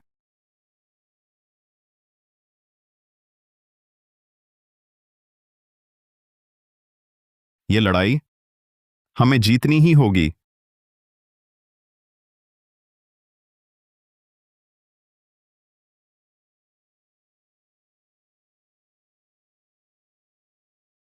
कृपया जरूर पहुंचाना।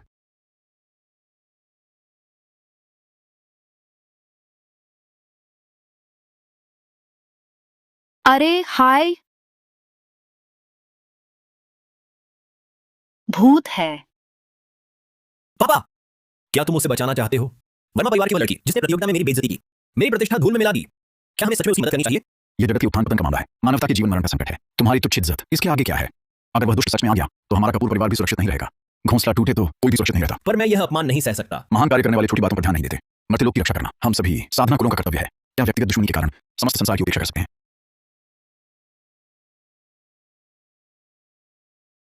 दादाजी, आपको लगता है वे आएंगे? आएंगे, निश्चित रूप से आएंगे। आप इतने विश्वास से कह रहे हैं। पिछली साधना प्रतियोगिता में हमने कई कुलों का दिल दुखाया था। तुम देखो, सभी बड़े परिवार आम दिनों में खुली और छिपी लड़ाई करते हैं, पर जब संकट आता है वे आपसी दुश्मनी भूल जाते हैं। एकजुट होकर मिलकर बाहरी शत्रु से लड़ते हैं। यह भावना हमारे खून में है। देखो, वे आ ही गए।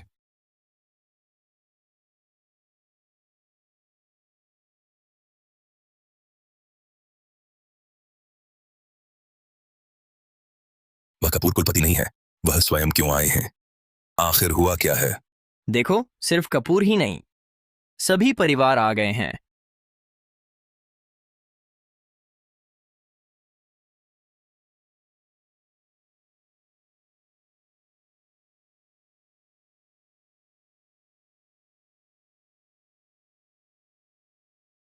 कपूर बुजुर्ग, पुरानी बातें भुलाकर आने के लिए धन्यवाद। स्वयं सहायता के लिए आने के लिए धन्यवाद। यह एहसान वर्मा परिवार कभी नहीं भूल सकता। वर्मा बुजुर्ग, ऐसी बातें कहना ठीक नहीं। मर्त्यलोक की रक्षा हमारा कर्तव्य है। कपूर परिवार भी पीछे नहीं रहेगा। एहसान की क्या बात है? वर्मा बुजुर्ग, कपूर बुजुर्ग, हम सूचना मिली, तुरंत अपने शिष्यों को ले आए। हम सब मिलकर इस संकट का सामना करेंगे। हाँ, पुराने झगड़े तुच्छ हैं, सारे जीवों की रक्षा सबसे महत्वपूर्ण है। बहुत अच्छा, तो सब पर भरोसा है।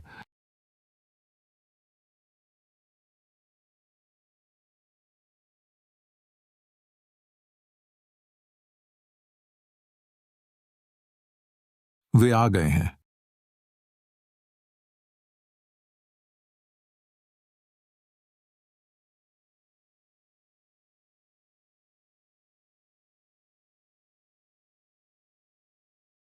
तिनके जैसे मेरे सामने व्यूह बिछाने का साहस, मुझे रोकने की कोशिश। तुम्हारी साधना आसान नहीं रही होगी। एक मौका दूंगा, तुरंत हथियार छोड़ दो, मेरे आगे झुको, रक्तदेव सभा में शामिल हो जाओ, तो जीवन बख्श दूंगा, बल्कि अधिक शक्ति भी दूंगा। मेरे विश्वास बन सकते हो। दुष्ट और कुटिल मार्ग अपनी धौंस बंद करो। हम पीढ़ियों से मर्त्यलोक की रक्षा करते आए हैं। तुम जैसे निर्दयी राक्षस हम तुम्हारे अधीन कभी नहीं होंगे, सिर्फ हमारी मौत के बाद। ओह, कुछ हिम्मत तो है, पर हिम्मत पूर्ण शक्ति के सामने बेकार है। क्या सोचते हो तुम्हारी कमजोर बची टुकड़ी मुझे रोक सकती है? आज हम सभी कुलों ने शक्ति मिलाई है। तुम तो सबके रोष का पात्र हो। सही कहा, हम कभी नहीं झुकेंगे। टूट जाना बेहतर, झुकना नहीं, युद्ध में मर जाएं, पर तुम्हें मर्त्यलोक बर्बाद नहीं करने देंगे। कभी नहीं झुकेंगे। दुष्टों का विनाश करो, मर्त्यलोक की रक्षा करो। अच्छी बात नहीं मानते तो सजा भुगतो। चूंकि मरने पर तुले हो, पहले निराशा का स्वाद चखाऊंगा। तुम सबको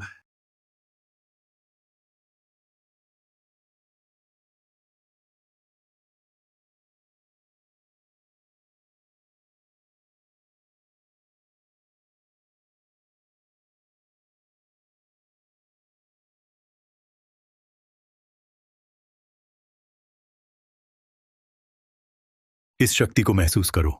अभी घुटने टेको, मेरे आगे झुको, तो तुम्हें जीवन दान दूंगा, नहीं तो मैं तुम्हारी हड्डियां चूर चूर कर दूंगा। हम कभी नहीं झुकेंगे। हमारा आत्मसमर्पण केवल मानवता के विनाश पर ही होगा। तुम्हारा मंसूबा पूरा नहीं होगा। अच्छा, बहुत अच्छा। चूंकि तुम लोग इतने अड़ियल हो, तो मेरी निर्दयता का दोष ना देना। मैं देखना चाहता हूं तुम कब तक टिक सकते हो।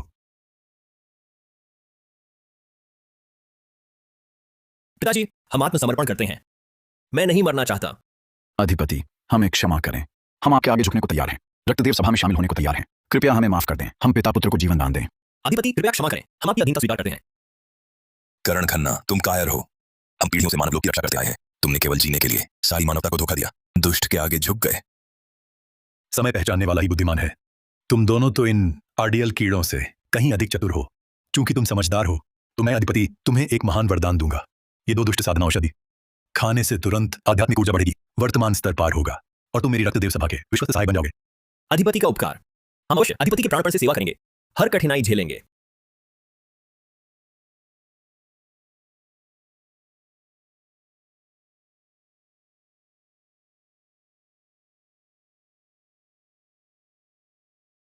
अधिपति का धन्यवाद, शक्ति देने का उपकार। हम अधिपति के लिए सभी विद्रोहियों का वध करेंगे, मानव लोक पर शासन करने में सहायता करेंगे। देखा, यह है लाभ मेरे आगे झुकने का। समझदार हो तो फौरन घुटने टेक दो, नहीं तो तुम्हें इस लोक में रहने की जरूरत सब नहीं। जाग जाओ, विरोध का अर्थ है मृत्यु। अधिपति की शरण लो तो मिलेगी, ऐसी शक्तिशाली क्यों नहीं। समझदार हो तो शीघ्र आत्मसमर्पण करो, नहीं तो हम पिता पुत्र दया नहीं दिखाएंगे। चुप रहो, तुम दोनों गद्दार राक्षस। जीने के लिए सबको धोखा दिया। इस क्रूर रूप में न मनुष्य न प्रेत, हिम्मत है हमें भी कठपुतली बनने को कहने की। सही कहा, तुम दोनों पुत्र अब नहीं है हमारे साथी। आज हम धर्म के लिए दुष्ट दंड देंगे, तुम दोनों गद्दारों का सफाया करेंगे। जिद्दी मूर्ख, चूंकि वे नहीं झुकते तो सबका वध कर दो, सबको दिखा दो। मेरा विरोध करने का परिणाम अधिपति की आज्ञा।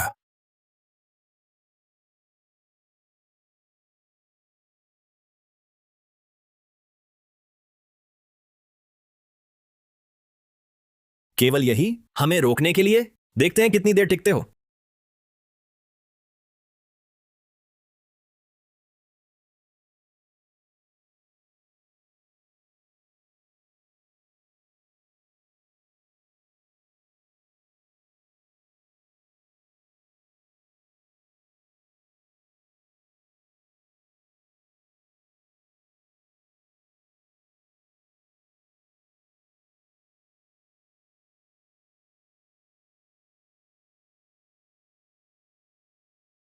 आरव शर्मा, तुम सही समय पर आए। हम पिता पुत्र अधिपति का वरदान पा चुके हैं। अब हमारी शक्ति पहले जैसी नहीं रही। आज तुम्हारा अंत निश्चित है। मरने को तैयार हो जाओ। आह आह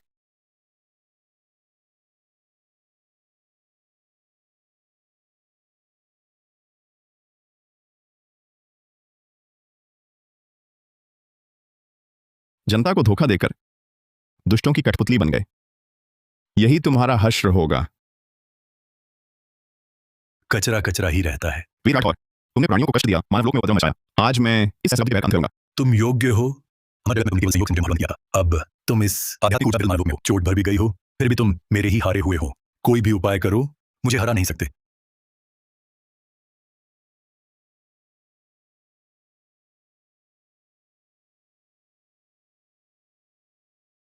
मैंने कहा था तुम मेरे सामने टिक नहीं सकोगे।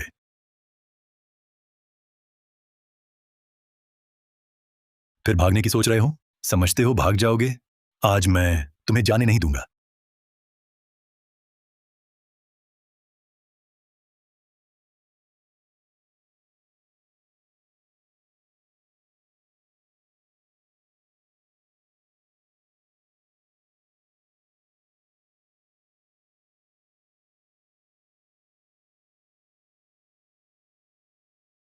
क्या चाल चल रहे हो? ये कौन सा व्यू है? वीर राठौर, सोचते हो मैं हार गया? गलत समझे। यह महज एक व्यू है। तुम्हारे ये छोटे मोटे जादू मुझ पर काम करेंगे? ये व्यू सिर्फ तुम्हें मारने के लिए नहीं है, ये तुम्हारी वापसी का रास्ता है। क्या मतलब? 1000 साल पहले हमारी देवलोक में अंतिम लड़ाई हुई थी। मैंने तुम्हें मोहरबंद कर दिया था, लेकिन अब इस मानवलोक में आध्यात्मिक ऊर्जा बहुत कम है। इसने मेरी शक्तियां कमजोर कर दी हैं। इसलिए इस व्यूह का असली उद्देश्य है हमें देवलोक वापस भेजना। मैं तुमसे हमारे 1000 साल पुराने ब्याह का अंत देवलोक में ही करूंगा। तुम क्या कह रहे हो? आकाश धरती की शक्ति उधार दो, अमर द्वार खुलो, लोकों के पार प्रेषण, आदेश तत्काल पूर्ण हो।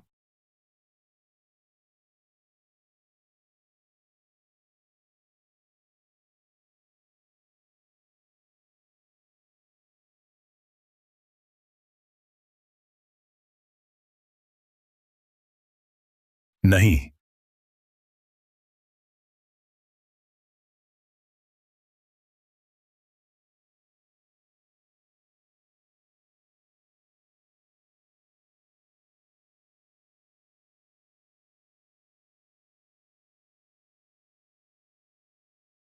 यह अमर साधक की शक्ति है। तुमने सिद्धि पाकर अमर होना हासिल कर लिया? यह असंभव है। वीर राठौर, 1000 साल के बैर का आज ही अंत होगा।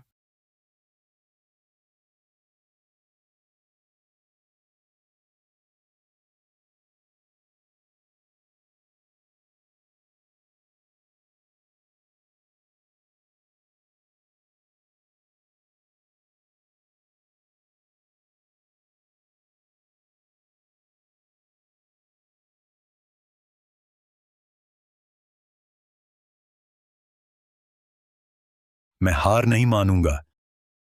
मैं हार नहीं मानूंगा।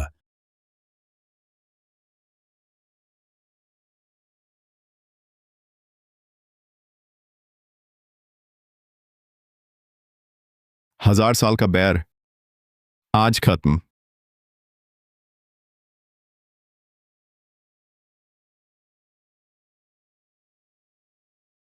अनाया दीदी, भैया का कुछ तो नहीं होगा ना? वीर राठौर इतना शक्तिशाली है, क्या भैया उसे हरा पाएंगे? नेहा, चिंता मत करो। आरव बहुत शक्तिशाली है। उसने जानबूझकर वीर राठौर को देवलोक ले जाने का रास्ता दिखाया है, तो जरूर उसके पास योजना है। हमें उस पर भरोसा करना चाहिए। वह जरूर सकुशल लौटेगा। वर्मा बुजुर्ग, कपूर बुजुर्ग, आप लोगों का क्या ख्याल है? अगर भाई शर्मा ने वीर राठौर को हरा दिया तो क्या वो वापस आएंगे? हाय, पतियों के आध्यात्मिक पूजा में दबा कोई भी होता शायद यही चुनता, देवलोक में ही रहना। कपूर कुलपति सही कहते हैं, देवलोक ही आरव का असली ठिकाना है। वो पूरी तरह छुटकारा पा सकता है मर्त्यलोक के बंधनों से और ऊंचे स्तर तक पहुंच सकता है। हमें उसे वापस बुलाने पर जोर नहीं देना चाहिए, बस यही कामना है कि वह सुरक्षित रहे। नेहा, मत रो। भले ही भाई वापस ना आए, हमें ठीक रहना है।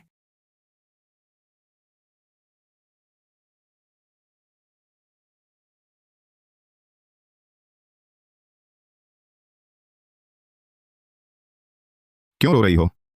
तेरा भाई अभी जिंदा है। भैया,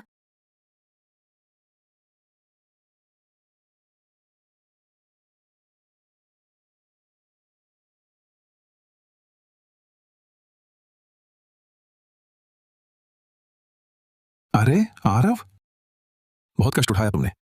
अब आगे क्या सोचा है? अब दुष्ट शक्ति समाप्त हो गई है, शांति है सब जगह। मेरी इच्छा बस इतनी है कि मेरे करीबी सुरक्षित और सुखी रहें और हम साधारण जीवन जी सकें।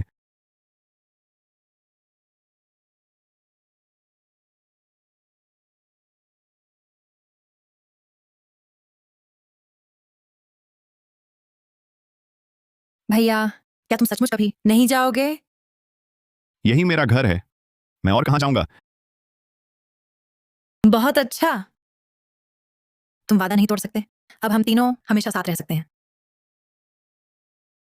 3 अनाया दीदी भी तो हैं, वह भी तो हमारे परिवार की हैं। क्या कह रही हो तुम? परिवार की कैसे? अभी तो नहीं है।